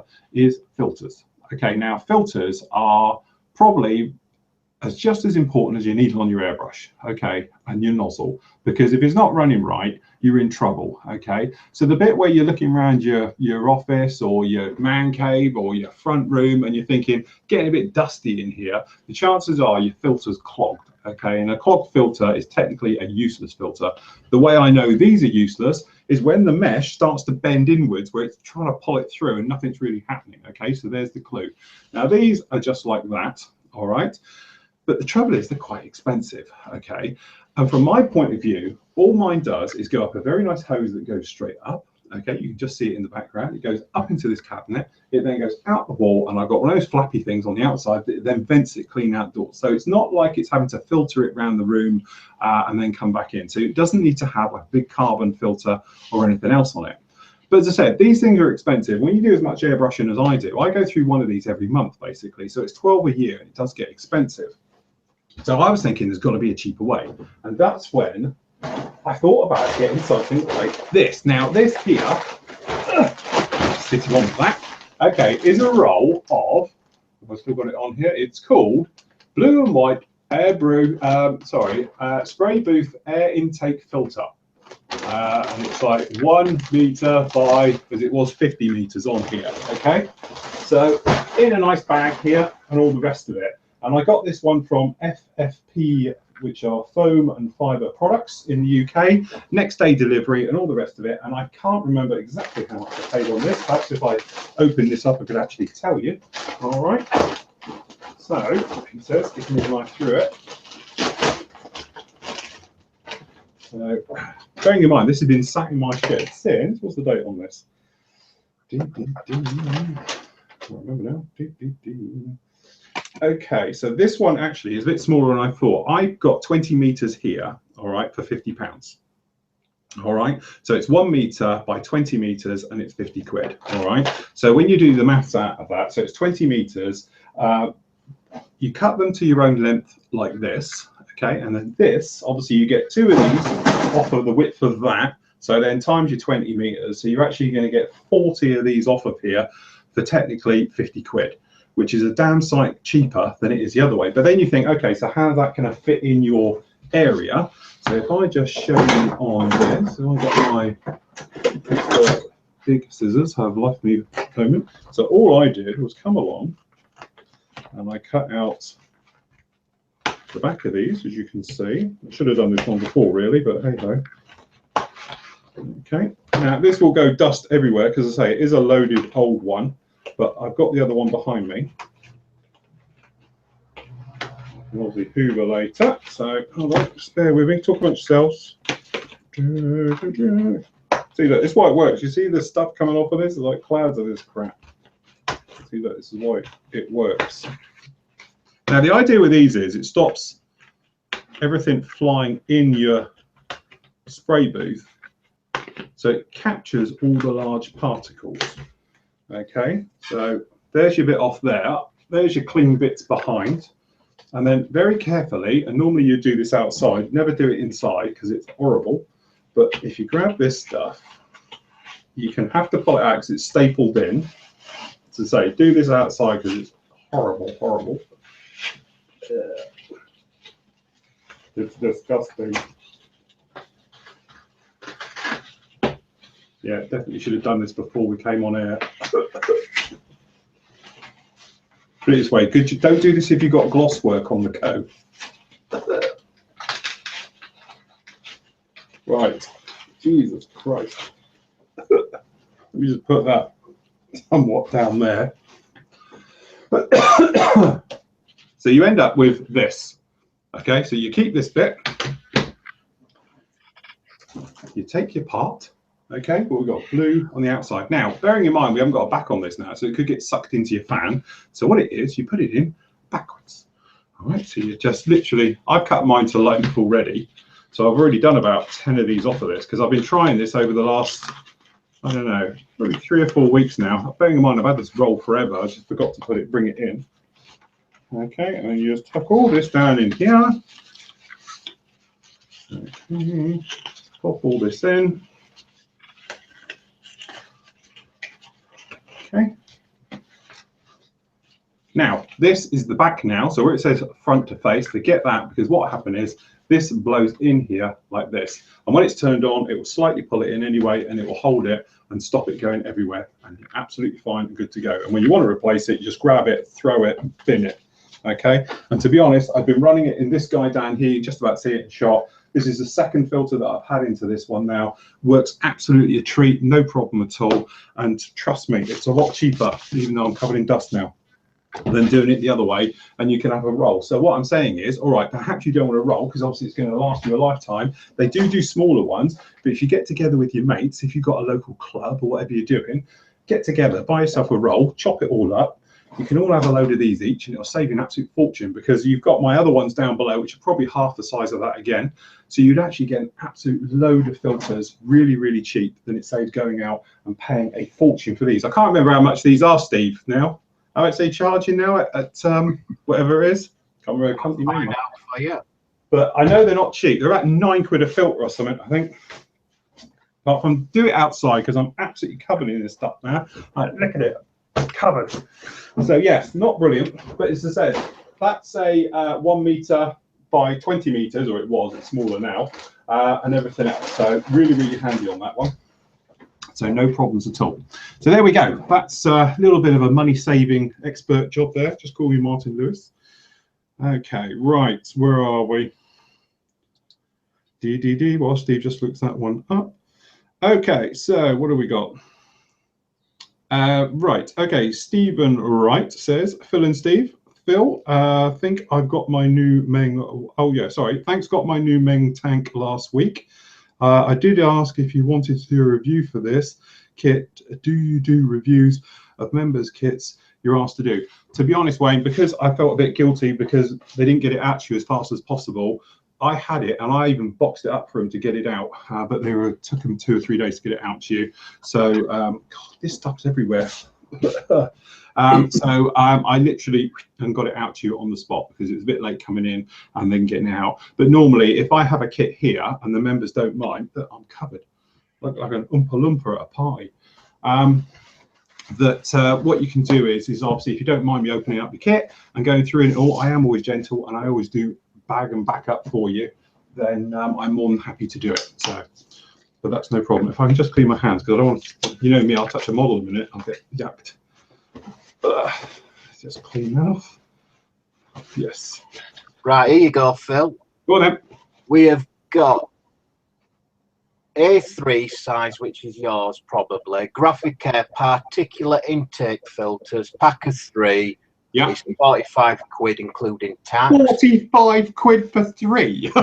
Oh, and an A3 Graphic Air filter kit. The full kit is £57.12, and that'll be the charcoal thing on the back. Right. Okay. So what we're saying is, if you'd like one of these, I can sell it to you for a tenner, and it'll still be a bargain. Or if you see me weekend after Phil's barbecue, I can sell it you for £5. yeah, that's it, absolutely. So, but this is what they're flogging. All right, it doesn't come in a cardboard and chicken mesh job, but it's the same thing, really. At the end of the day, you've just made yourself a brand new filter like that, which will work just as well. Now, don't get me wrong. I'm not saying here that this is better than theirs or anything else like that, because God, I ain't touching this thing. Theirs is different. It's not the same. If you look at theirs, it looks like that versus this stuff. I'm sure you could probably find theirs as well, but this is the cheaper one if you like. Okay, but it's basically the same. All right, there is no mass difference to what it's doing. This hasn't got a charcoal backing onto it that gets rid of all the particles and all the rest of it like other ones.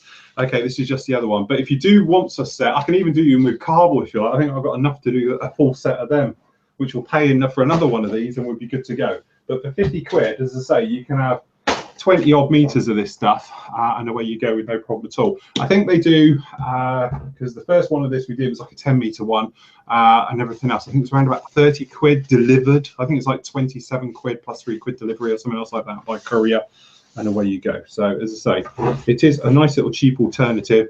And as I say, most people aren't going to want one that size, but if you get together a group of your local mates and do it, then it actually becomes quite a bargain. Or pop down your local motor spray company and ask them if you can buy a couple of meters off of them, because they'll have it on a roll like that for their filters, and you can do it that way. So there we go. But yeah, crikey, I didn't even know it had gone up that much.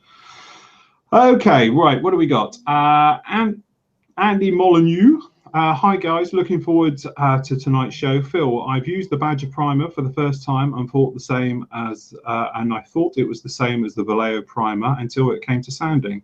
Found it sounded perfectly, unlike the Vallejo primer. I'll definitely be using it again. And yes, they do a bigger bottle and in white and black as well. This is great. Just had a look at my AK metal aluminium, and I've tried it, had no problems with masking it. I bought it directly from AK when they first came out, and the number above the square tag thing is 152786. What's yours, Steve? What colour's that? That's aluminium, yeah? Aluminium. That's aluminium. It should be the same as. Oh no, see, it is different. It obviously is batch numbers, because my batch number, as you can see. Mine's different again. Right. Come on, camera. Mine is. See that? But yeah, mine's 154499. So if you've got a batch number ending in that, I have to check what the others are. And I did say, you know, I'm giving some of this off as a prize. We're doing a full set of this as a prize before we realised we had a dodgy batch. I did say to them at AK, oh, and by the way, you do know I'm giving these away as a prize, so I don't obviously want to give away a load of dud ones. So can you send us another load? Or do I have to send them back to the UK distributor, which I got mine, to be honest, from Creative. So as I say, they've gone quiet on me now. I was hoping I'd hear back from them today because they're as good as gold till now. Now I've asked for a freebie. They're like, you know what it's like. What number is yours, Steve? Well, all of mine start 153. In fact, I've got a 154. I've got a 153. 153. 154. Like that one there, you can probably see the pigment in the top of that. That's absolutely loaded. And this has been stood for ages. You can see it's like green on the top. Well, if you compare that to this one here, you can see this is all fluid and it's probably only like down here. Oh. In fact, can I see where it is? Not really. So you can actually see how the pigment is massive in that. It's gone really to town. That's the one when I tried to spray it, it just spat everywhere. It was fine for like the first half a second, and it just went, didn't like it. I haven't tried it in a bigger needle nozzle though, so we'll have to see what that is. You wiggling yours? Yeah, I'm not minding. You can easily see the pigment on a lot of them at the bottom, and then the solution's kind of a dark green colour. Yeah. So it's worth just leaving them a few days and seeing which, so having moved and settled down on which door. Yeah, that's it. Yeah. But at least they have admitted they got a problem. That's my point to it, you know, because they could have just done the usual. So don't remember our product, it's the way you use it, which is what everyone else says. But it's also how they react to they know they've got a problem. Will they just say, send us a photograph of your affected bottle and we'll send one out to you? Or it's how they deal with the problem. Yeah, absolutely. Not going to admit to a problem, it's how they deal with it. Yeah, I know. Hopefully I'll know more tomorrow. If not, I will ping them again. If I don't hear anything by midday, I'll shoot them another email and say, did you get my last one? Because that was the questions I asked. Like, you know, obviously we've got the membership here. We do this type of show. A lot of people are going to watch this.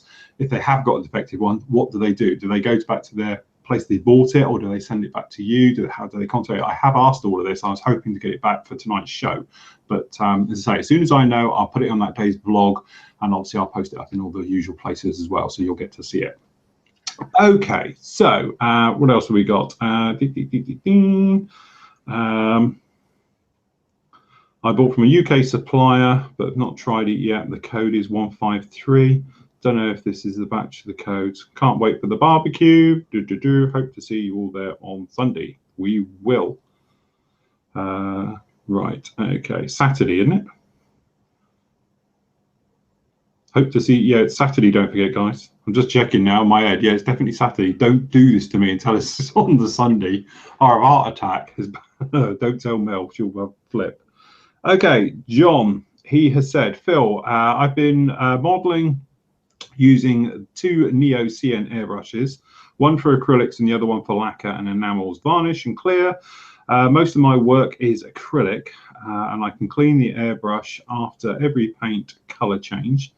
Lately, the acrylic airbrush has started to clog in the needle cap protector. It appears that the airstream may not be centered. I removed the needle valve and soaked it in airbrush cleaner, and the problem persists. I suspect there may be a small paint blockage somewhere. Last week I started spraying the MIG acrylic in hot Washington DC, 90 plus outside, but 75 degrees inside, and the problem has gotten worse. I've not tried adding retarder yet, but I will so. All suggestions would be appreciated. To be honest, John, I've got a feeling before I started to get to the bottom of that, it was going to be temperature related. What tends to happen is the paint in your color cup, when you're spraying it, it sits there quite happily and you're doing a few jobs, prepping your stuff and all the rest of it. It's drying in your color cup, all right? So what can happen is that first bit, you're absolutely fine. And then the thicker stuff, because that's what's happening, it's thickening up on you, gets down and in there. Now, you're talking about obviously build up around the actual cap itself or the protective cap. If you look at mine, I have on here this ring. The reason I have this and I don't have the two prong thing and all the rest of it, I tend to find I get no build up on this whatsoever. Even if you have the two prongs, and we've looked at this in a lot of the videos and I've shown you, I've actually got it up on the close-up cam shown you, you get build up on the prongs. What happens is with that build up, what it's first of all going to do, it's going to actually drag the paint to it. It's a bit like sticking your finger, you know, when you're a kid and you're told about, you know, various things, you get the water flow going down, you put your finger, you can bend the water. Okay, it does the same thing. So if you've got a build-up on the inside of your nozzle protector or your needle protector, the cap on the end, it's actually going to go that way because it's just being drawn to it just by airflow and pressure and all the usual things that go with it. Okay, so making sure that's clean, and that's why I do this. Now go back to me, and when it was just me, your hands, and before I was on camera and dodgy shirts and all the rest of it, you would have noticed I did a lot of it like that with nothing on the end. This is because I used to have my old studio, which is now, what, Christ, 15 years ago, used to be in a loft conversion. And up there in the summer, I was a bit like you, but instead of it being a balmy 75 in there, it was still like 110 in it. If I didn't have that on, it would block up and it would be horrendous. And you end up with spitting paint and all the rest of it. And as soon as it builds up too much, you're going to get spitting. And then you're going to get clogging, and eventually it's going to just give up and stop and be a nightmare all the way through.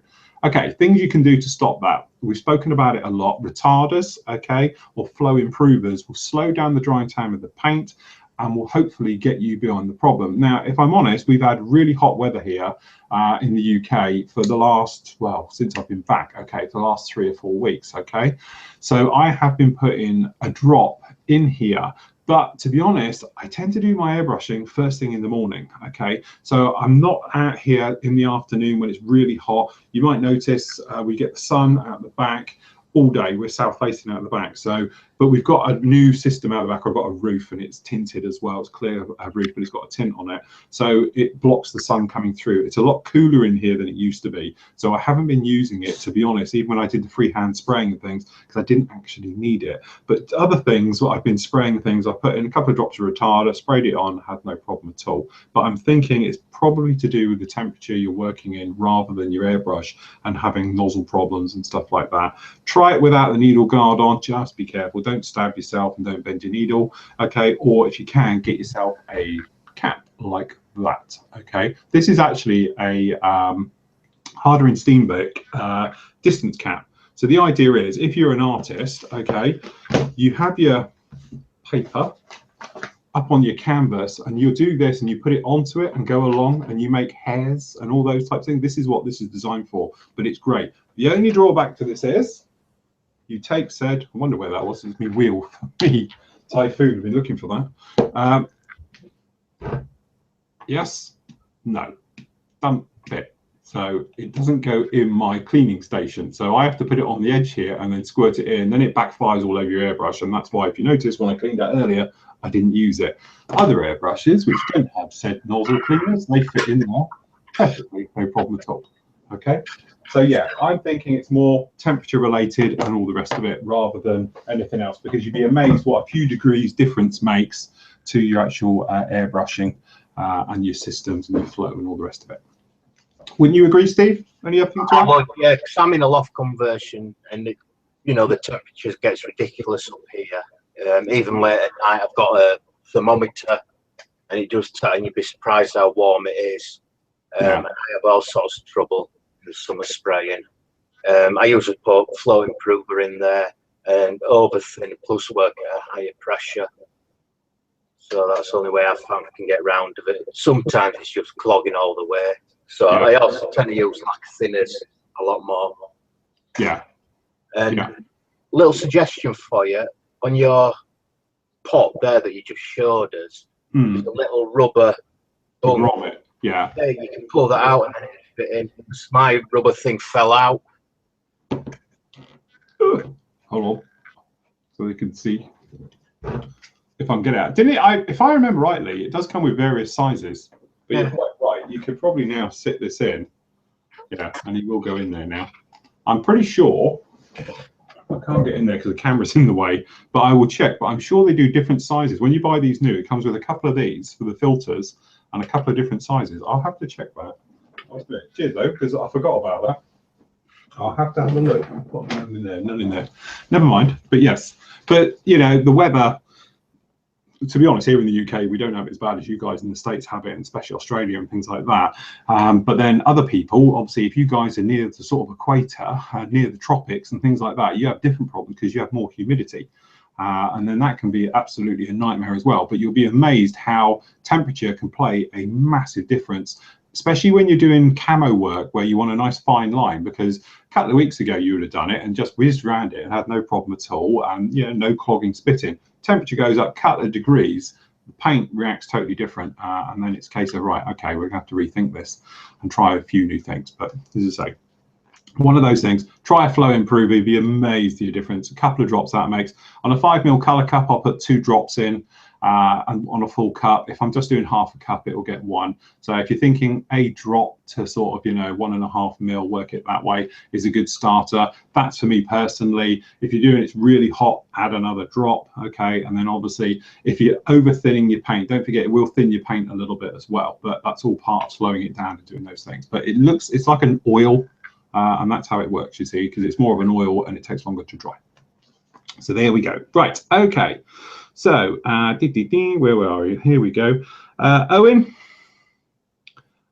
he says, hi, Phil and Sid. Phil, you look like a lost soul sitting there without Sid.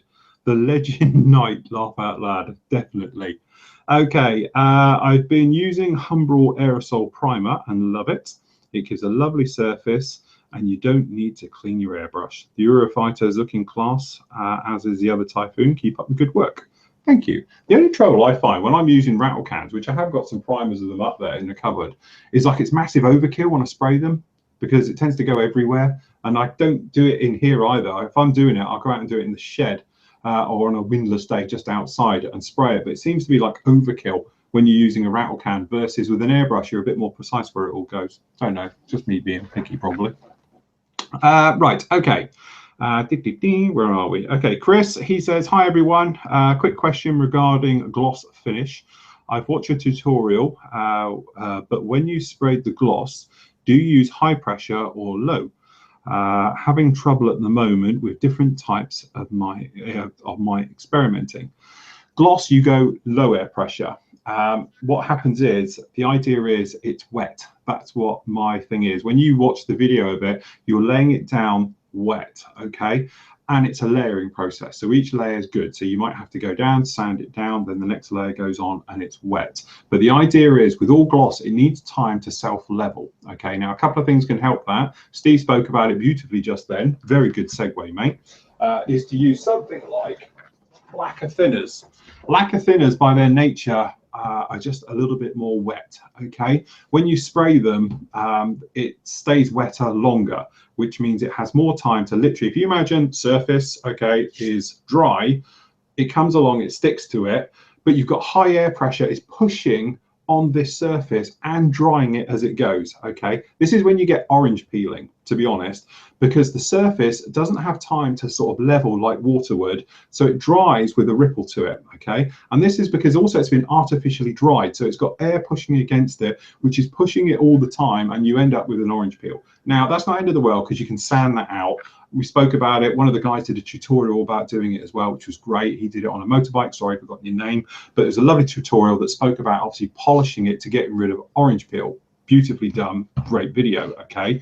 The other way, of course, is obviously to sort of neglect that in the first place by using a lacquer thinner and a vector paint. So if we're honest, if you went somewhere with, obviously not its colour, but the Aquatis Hobby Colours, or the other ones, which I don't know if I've got another one to hand, which is a lacquer paint in the first place, which I haven't got one to hand because it's over the far side.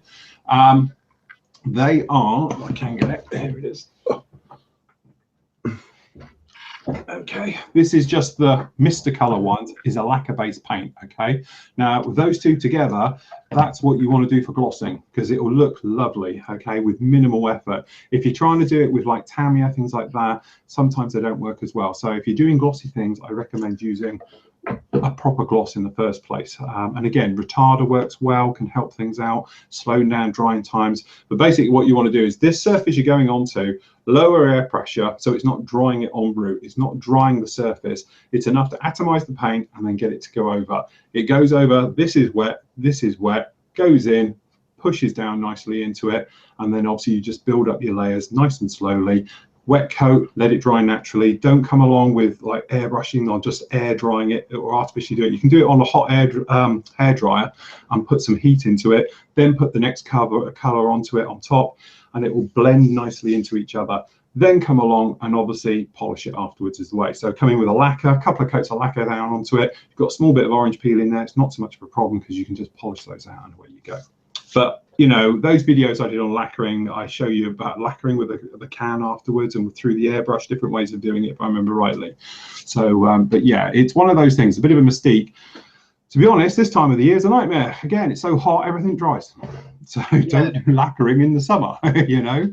If you do it on I found a slightly different way for if you're using a gloss paint, especially with the self-leveling thinners. I tend to start off just thinning the paint normally with 60% thinner. Yeah. But by the time I've finished, I've thinned it right down to about with 90% thinner. So you're just basically putting on a wet coat. Yeah, just wet, so it's all wet, and then you're not building up in layers, and that seems to be the easiest way I found of doing it. So just keep thinning and thinning the paint as you're applying it. Which is another way I did on one of my builds a while ago now. When we did the Iwo Jima, did the aircraft carrier, I don't know if you remember, but when I did the hull, it was rough as arseholes on the underside.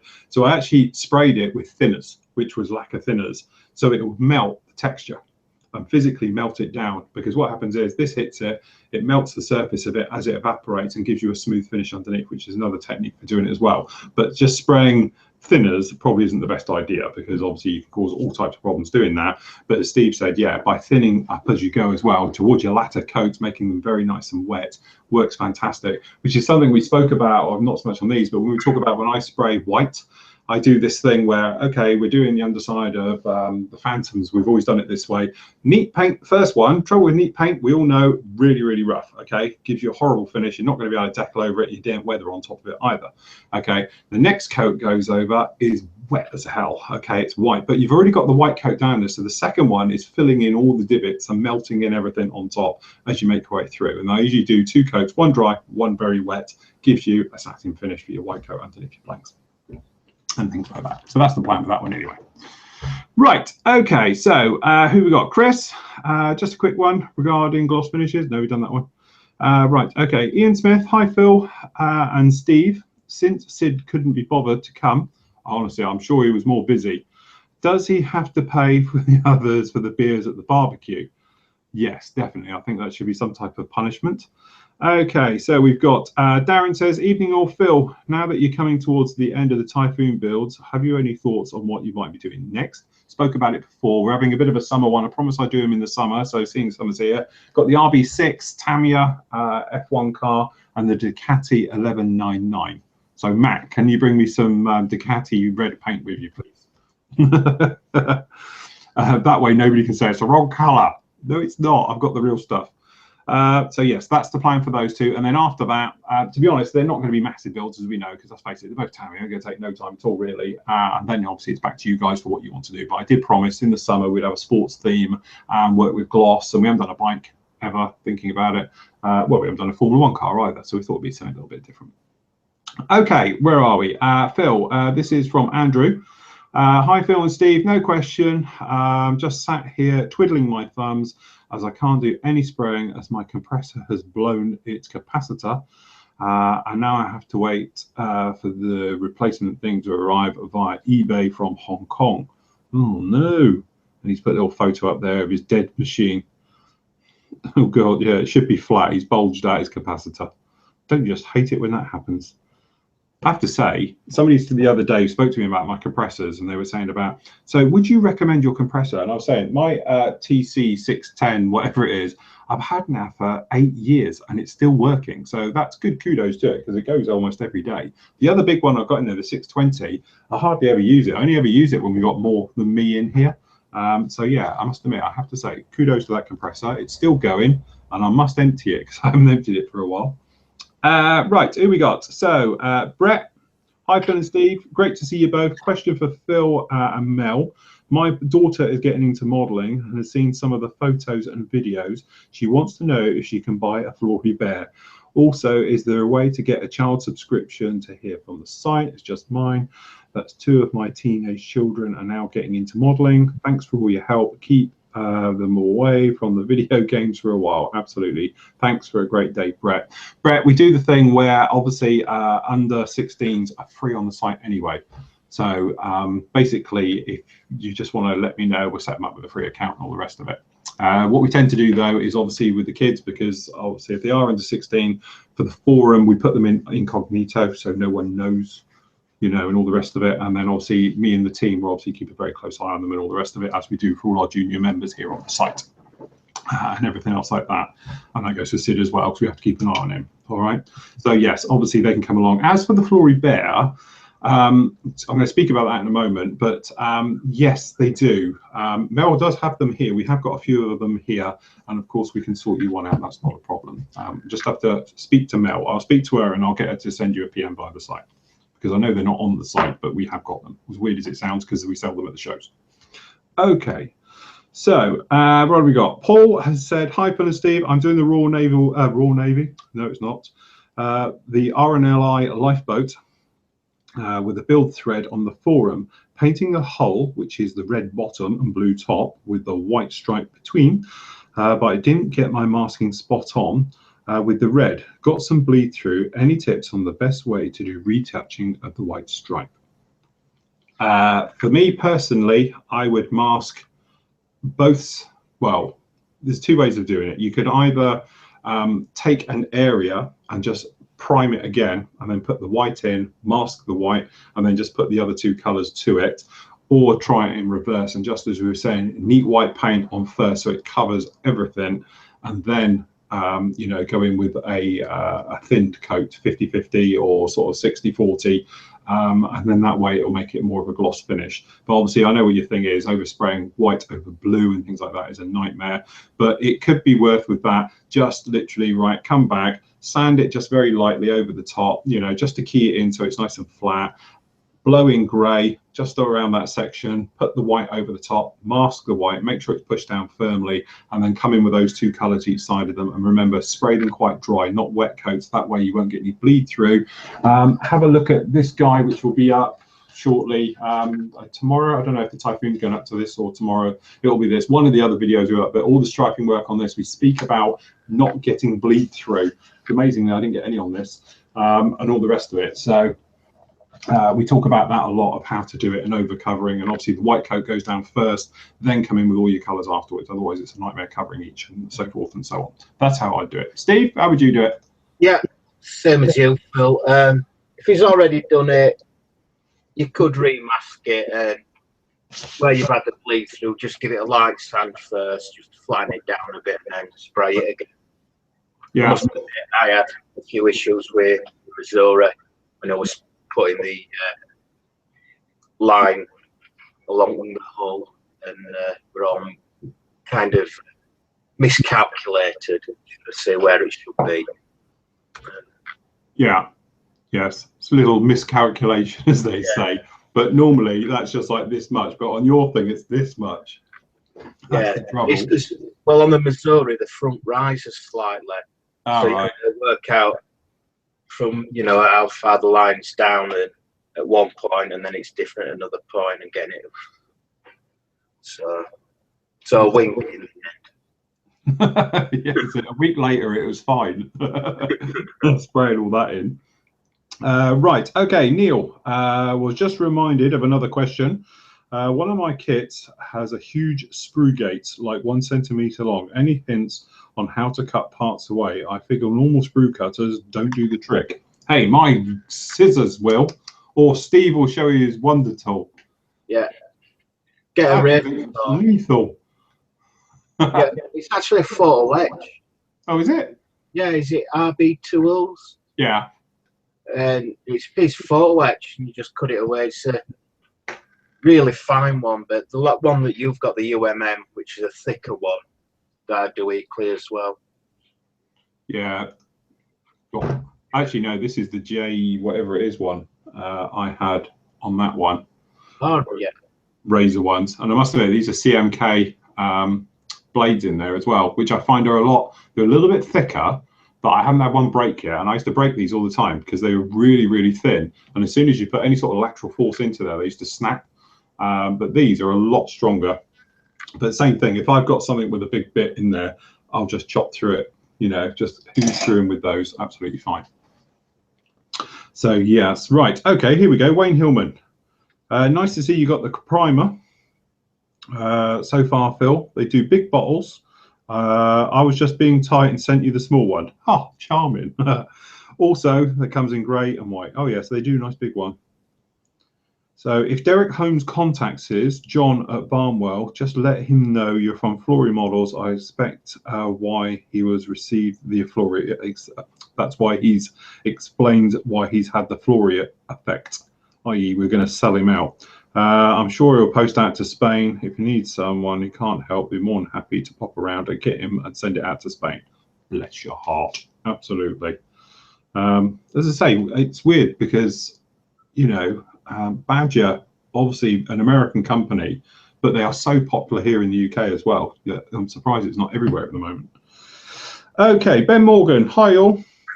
Enjoying the Extreme Metal and Badger primer test, though I really have too many paints already. Tell us about it. Quick question on weathering, rain effects, specifically getting the darker stained glossy look when water stains the surface and dries randomly, like around the F16 Chinook's first couple of photos in this post. Sorry guys, can't look at those because it will take me ages to find it all. I found that AK and mixed water affect enamels, so wondered if anyone had any experience, or are they like any other techniques, it might just be a case of brushing on gloss or satin. Steve, you ever done rainy effects? Not really, no. I'm looking at the pictures that you just posted up, in these water effects that you can buy, basically just gloss varnish. Well, I was thinking that, surely, but just going to be gloss. Yeah, if you use gloss varnish or just normal clear, and that does the trick. So I keep talking, Steve. I'm just going to get him a very good example of glossing. Talk about yourselves. I'll be right back. Hold on. Right, okay, so when I did this, to be honest, our Sid was quite frankly horrified because he saw me do this. But you may remember this guy. Okay, now if I catch it in the wet, now you might be thinking I used water effects. You might be thinking all these things. Bearing in mind, I can't remember how long ago we did this one, but it was quite a long time ago now. But you might look on the side, it's still all wet and he's still all, muddy and all the rest of it. But mainly looking down on the water effects, and it has got it on the tracks running over the top, look, and there's a bit on top of it. All right. So you may be thinking, as I said, water effects and all the rest of it.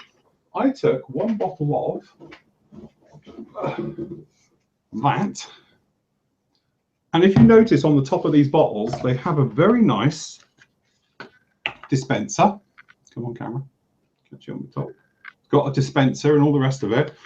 And to do this said effect, I literally was with Sid, and he was like, oh God, and I went, watch this. And I just did this right the way over the entire thing, and we went over the tracks with it and went around with the gloss.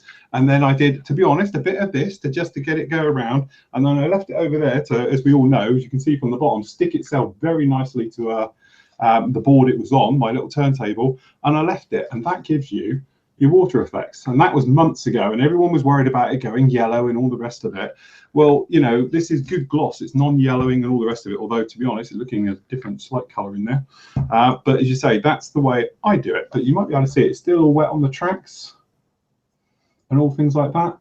So again, you could go out and you could buy your, you know, said bottle of water effects, or you could just choose gloss you've got and do exactly the same technique. Well, if you think, especially on armour, the whole tank's usually matte paint. So all the gloss is doing, by putting a little drop of mine, you get that, it does look like water because it makes it look wet. Yeah. So that they've basically seen that these companies have thought, well, if we call this a special rain effect wash, because I've got some of them, and they're just a thick gloss varnish. Yeah. That's all they are. Yeah. No, absolutely. So to be honest, I wouldn't try it with like using a clear, because the trouble is if you come along with a clear and tip that on, it's just going to run away really quickly. But because this stuff is quite thick, this is neat, you can see it in here, it's quite thick stuff. Normally you would thin this 50-50 and use it as gloss, but I used it neat. But I must admit, Sid's face was brilliant, because I was like, he's like, oh my God. And I was like, right over it. I said, trust me, it'll be fine. I said, because I was actually joking with it at the time. I said, you can keep your water effects. I'm doing it old school. And that's all it literally was. And to me, it worked a treat, and it's still fine now, because the only slight concern of mine may be that it would go yellow over time, and I was going to end up, instead of water effect, I was going to end up with, like, you know, custard or something, you know, all over it. But to be honest, it's absolutely fine, and it's been around a bit, that one, since I've done it, and it's been in light and all the rest of it, and it still looks like the day it happened. So I wouldn't worry too much about water effects. Oh, here we go. Yeah, you can get a product which simulates rain marks. Yeah. It gives you, you know, like in your car windscreen, it goes that kind of white colour. I was going to say, isn't that just like a very heavily thinned grey? Yeah, it is. It's a heavily thinned enamel product, basically. Yeah, so I imagine that's what it's sort of doing. Does it stink? Not awfully, actually. Oh, right. It smells more like coloured varnish. Oh, right. So that's probably what they're doing. Coloured gloss. Yeah. That's it. We could do a range like that if you like. Hold on, I'm going to rebottle this into a little 10ml bottle, call it gloss water, rain effect. Make a if you mix a bit of your concrete washing with it as well. Yeah, that's a good point.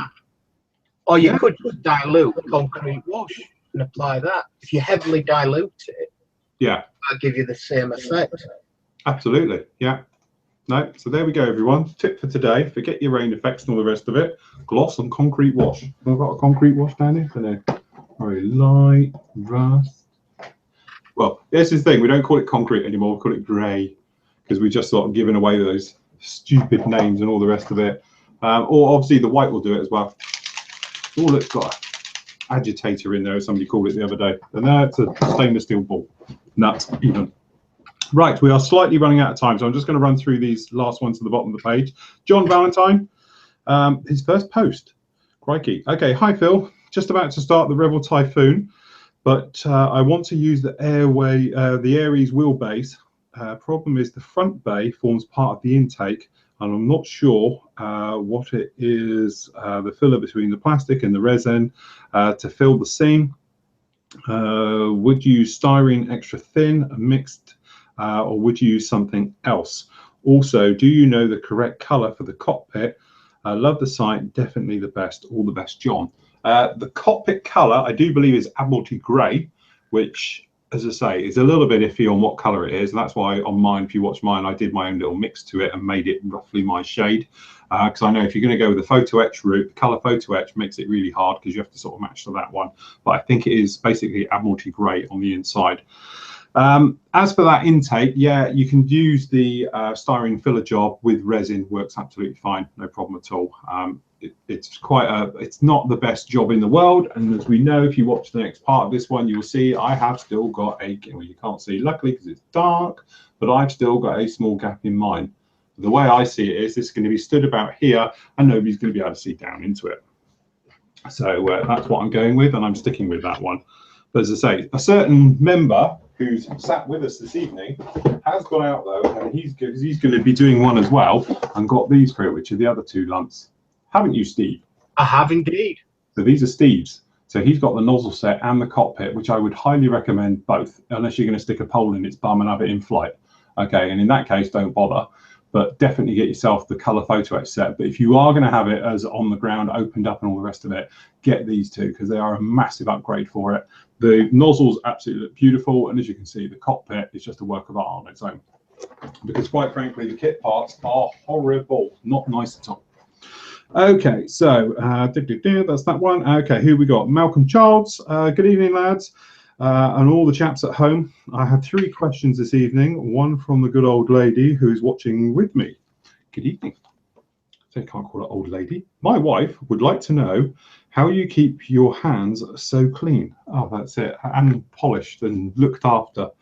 You always got blobs of paint on mine, hands and nails, and yours always look hands feeling fresh and manicured. Well, it's a range of sanding sticks, although after tonight's not exactly brilliant. But to be honest, yeah, I must admit it's a little bit of OCD.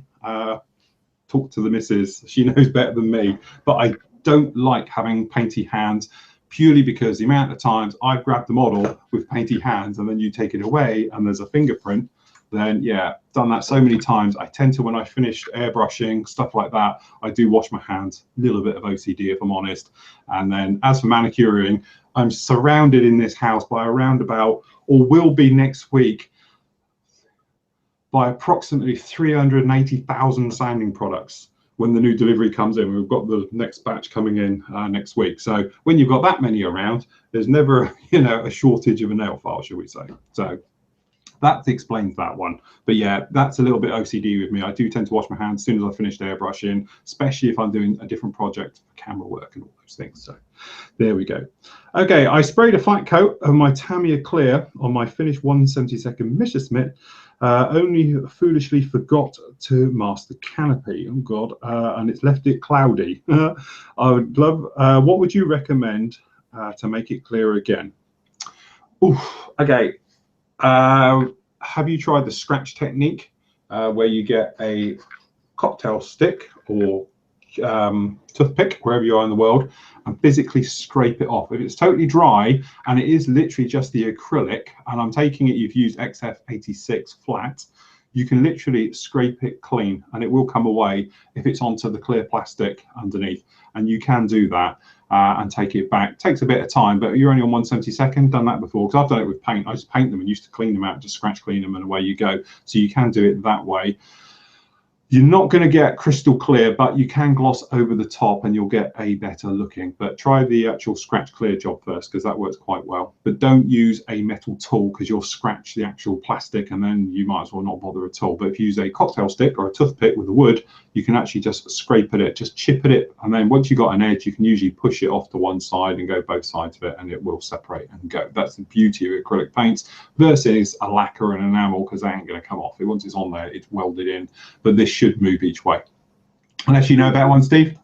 Yeah, there is another way. You can actually use Tamiya X20A to wipe it off and then just buff it up afterwards. I've done before where you've been using clear green to tint a canopy or a window and it's gone horribly wrong, and I have had to put the part into X20A, just soak it, it just come out, it just clean up. It takes a bit of effort to clean it all off, but it will clean off and just buff it nicely.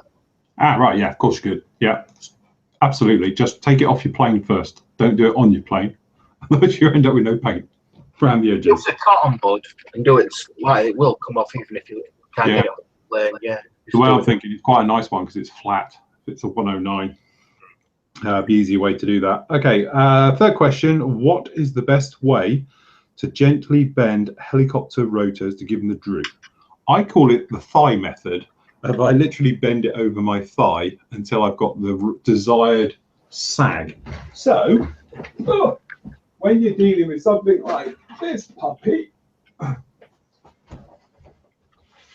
I've got a car which have been laying flat, so I think I've lost a little bit of a sag, but we've got a small amount of sag still on here, moving around. But what I tend to do is said thigh, stick it over my thigh, and I'll bend it, and you hold it, and then you come off, and you just work it slightly. If you overdo it, it will spring back. Things not to do that I have tried in the past is to heat them up to get a bend, because before you know it, it goes.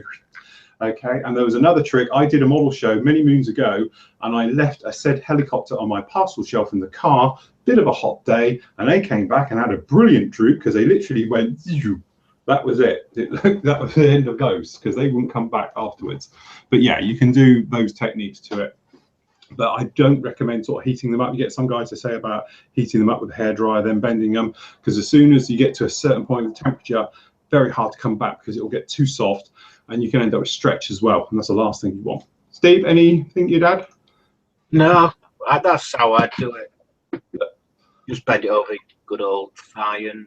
Yeah, I must admit, with the other ones when we've done them on hawks and various things like it, it's just like bend it over the thigh and away you go. But as I say, some reviews we've done recently, we've had them where they've had them built into it. They've actually got a natural sag into them. Some of the older kits obviously don't, but some of the new ones have it pre-molded in, and you've actually got the sag onto it. So one of the things, that Dolphin that we reviewed last week had them in quite heavily. So there we go. Okay, Andrews. Phil hates me. My question, last one on page 1 got skipped. Oh God, did it? Did we miss one? Sorry, that's what you get for being on your own. Let me go back. Last one, page 1. I don't hate anyone. Okay, hi Phil. My question is, not so long ago, you posted a picture of your workspace on Facebook. As you were working on the Typhoons, I noticed some blue squares on a circle chair. Are these, hey, look, we've been there, replacement filters.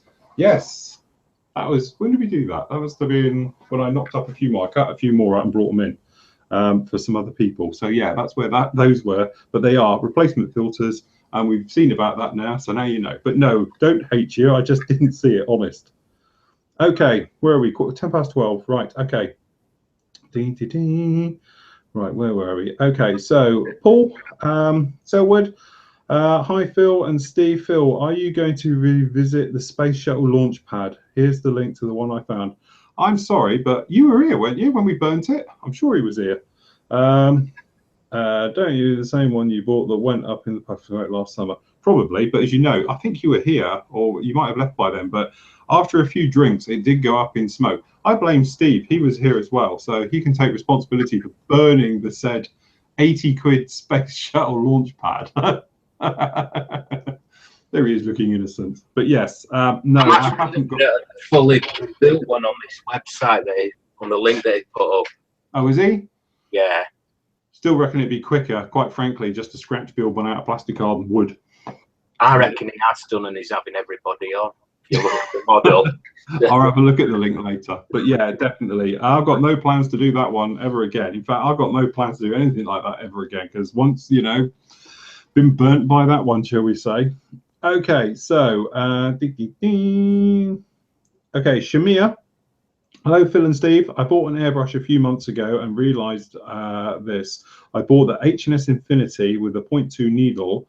When I got it, I saw that my airbrush was in fact, or was a 0.15. I mailed the guys at the shop and they sent me a 0.2 needle. I didn't need more things, just only the 0.2 needle. The nozzle maybe. My airbrush clogs all the time, and I've also got paint coming out of the trigger lever. Does this happen because of any chance of a tiny airbrush I've done? So it looks like that. Hold on, let's just hold on. No, oh God, no, don't tell me I've shifted it. After all these years it's been in here, my one bit of paper. Oh no, I think it has. I used to have a parts breakdown and everything for the vintage airbrushes, that it was always here, and now it's not. Right, hold on. hold on. It just so happens I have. Yeah, you need, to be honest, I think you're going to need, because I've got a brand new one here, unopened as you can see, a 0.2 millimeter needle nozzle, because it's different for the 1.5. That is, the camera can lock in. Come on, camera. Sort of. Okay, because if it wasn't, it would say 0.15/0.2, and away you go. So yeah, they're telling you porkies, you need to get the nozzle. That's probably why it's sticking. The needle is going to be too big for the nozzle, and it's not got good clearance all the way around it.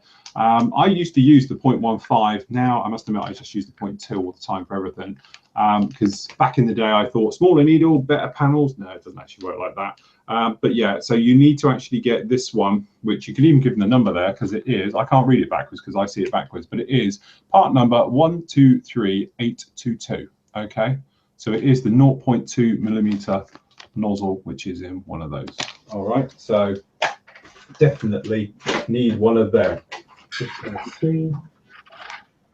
Yeah, because I'm 100% certain that obviously it's too small. Obviously the nozzle's too small, the needles are too big, they're not working together correctly. I think we had a case the other week when we were on the live show where there was a guy using the 0.4 with a 0.2 needle and various things like that, and it was all over the place. As for it coming back, it shouldn't anyway, because the way that it works, you've got that triple seal system that stops paint coming back.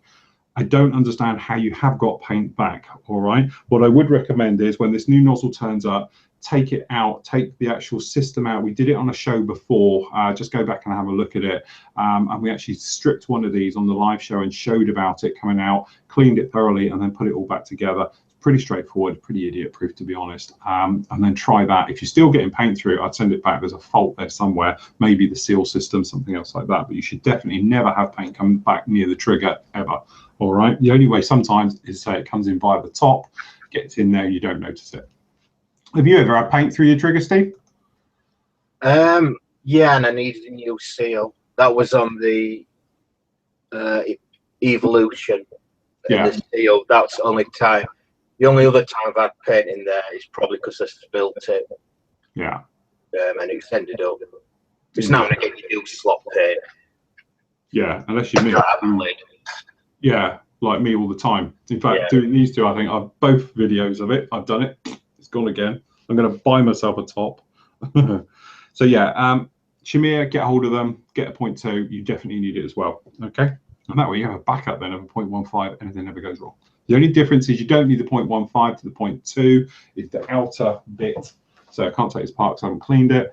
But the castle bit around the top, that bit there, the 0.15 and the 0.2 are the same parts, but everything else, the needle and obviously the other bits, the nozzle, are specific to the 0.15 and the 0.2. Okay. Okay, Phil, foam and fiber products are on eBay page. They have the blue and white is 57, including 2 meters, or 36 for 10. But put the prices up, because I read that one a while ago now. What is the date on that one? All right, admittedly, I did buy that on the 18th of the 12th, 14. So I have had it a while, if we're honest. That shows how long I've had this kicking around before I've managed to get it to you guys. I can't believe I've had it over 6 months. So obviously the prices have gone up a little bit. They do fiber fill, which could be the same as a Graphic Air one for 48 for 20 meters. Again, though, guys, go and get it because you're saving yourself a small fortune. We do this as a public announcement. Okay, that's a blank one. Paul Sealwood, question regarding wet surfaces and wet effect. How you get a wet effect on a matte surface, as in real life, the color would get darker, not glossy. I do remember that in the distant past when Phil used X20A to get a damp effect on the Apache build, Christ, that is a long time ago, would still be applicable today. Thing is, don't forget, if you put gloss onto any surface, it will go darker. That's the whole point. If it's a flat, it's got more refraction of light, being all technical now, and obviously looks flatter. By its nature, glossy things look darker. So if you put like a wet spot onto something, obviously it's because it's filled it in. There isn't as much light refraction going through it and being bounced around and all the rest of it, so it looks darker. So I think it's roughly doing the same things. You can do wet effects. It was a very old technique I did. as I say, is, you know, when you get staining when you've got it on a flat surface, you can do something quite similar to it and doing it that way. I think oils might be a better way of doing that, though, in hindsight these days. It's something I haven't done for a long time or covered or really gone into, so I'm a little bit out of the loop there, fortunately. So I think that's about us for tonight, unless we've had a mass spate of questions all the way through. No, I think that's it. We're up to date. 20 past. Oh, I've only gone 20 minutes past, everybody. So there we go. About it. Little thing, Flo is the bear, which I should bring her in here, really. She's upstairs in the office upstairs. Flo's the bear that is in all the pictures with Snap. I've got a plan to send Flo round the planet. Well, I'm going to need your guys' help and money to be able to do this. The idea is we're going to start in the UK. Everyone's going to put their name down on a list that I'm going to do, and then I'm going to send with Flo. It's going to come in like a box, and you can take a photo with Flo with you in your man cave or your models or your family, whatever you want to do. Take it to a local beauty spot or a landmark or something. Okay, don't lose her for God's sake. And then the idea is that we're going to have like a photo journal of her trip. So start off with, it's going to be like a UK tour, and you send it to the next member, who then sends it to the next member, who sends it to the next member.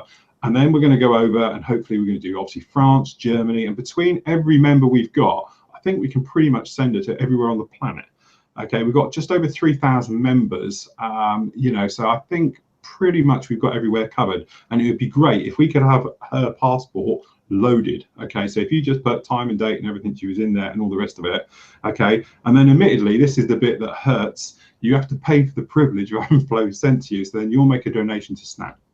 And that's how it's going to work. But then I think we can have a thing. So on the daily vlogs, I can say, oh, and I've got a photo of you with Flo in your place, and we can do a thing every day of her making her way around the planet. And the idea is she's making her way around the planet. She gets to see all of you, get a photo in the man cave, and obviously Snap makes loads of money to send those fantastic kids all around the world. Okay, but obviously this is a long-term thing, and it's going to take a while for her to make herself, you know, way around all the members, even if she only went to, I don't know, 25% of the membership. Still going to take a while for her to get all the way around. All right, so obviously we're going to have to get this thing going, so this time next year we'd have a check to hand over to Snap, hopefully, and all the rest of it. And that is the plan for that one. So I'm trying to put it in, I'm trying to get rid of some kinks and all the rest of it, but that is the plan, to do it with Flo around the world and all the rest of it. So there we go, and it starts off at Steve's house. And Hans, if he ever gets his built in time, so it'll be all right by the time he gets round to that part of the world. So if we go round sort of, you know, through Europe and then through the sort of Middle East and then, you know, Asia down to Australia, then we go over to the US and around that way. If we do it that way, his house should be built by then, and we'll be all good. So that's about it. Unless you got anything else, Steve, what's your plans for the rest of the week? I don't know, to be honest. Probably get back home, do some more in the Missouri, and have a look to see what I can build next. Have a you know, good hard think of what to build. Indeedy. As I say, up for me this week is, as I say, I really want to get the Typhoon mounted and displayed. And then obviously I want to get the other Typhoon pretty much finished off as well. I've still got a lot of work to do on that one, and it's all the little technically bits, because I've got to do a lot of things like obviously the wiring is going to take a bit of time, and detailing it, and then with the weathering itself I tend to give this thing a scrub right the way over to fade everything right back to get some of that markings worn away and all those things like that, which is something I've never done before. So it'll be a good plan, and I play with that one. So hopefully it will all go according to plan, and then once they're done, get the barbecue out of the way, and then I'll start on the sporty stuff, the Formula One and the Cat 1199. So lots and lots to look forward to then. We'll see you all tomorrow for the daily vlog and all the bits and pieces, and then hopefully we can report how good this stuff's been to the rest of the world. Very impressed with that. Thanks again, Wayne Hillman, for sending me a bottle of that as a freebie. Thank you very much, mate. Next time I have a bigger bottle and everything else. I'll keep you up to date on AK. As soon as I hear anything, obviously you guys will know it as well. So as soon as I find out where to send it back to and everything else, I will check with them before I post it up on his personal address, because for all I know, this could be some managing director or something, and I don't want to, like, you know, completely, you know, phase him out by having a million of emails coming in direct from us. All right, so at the moment, let me know, I'll get it sorted, and I'll let you know an email address and how they want them to be sorted out and sent back and everything else like that.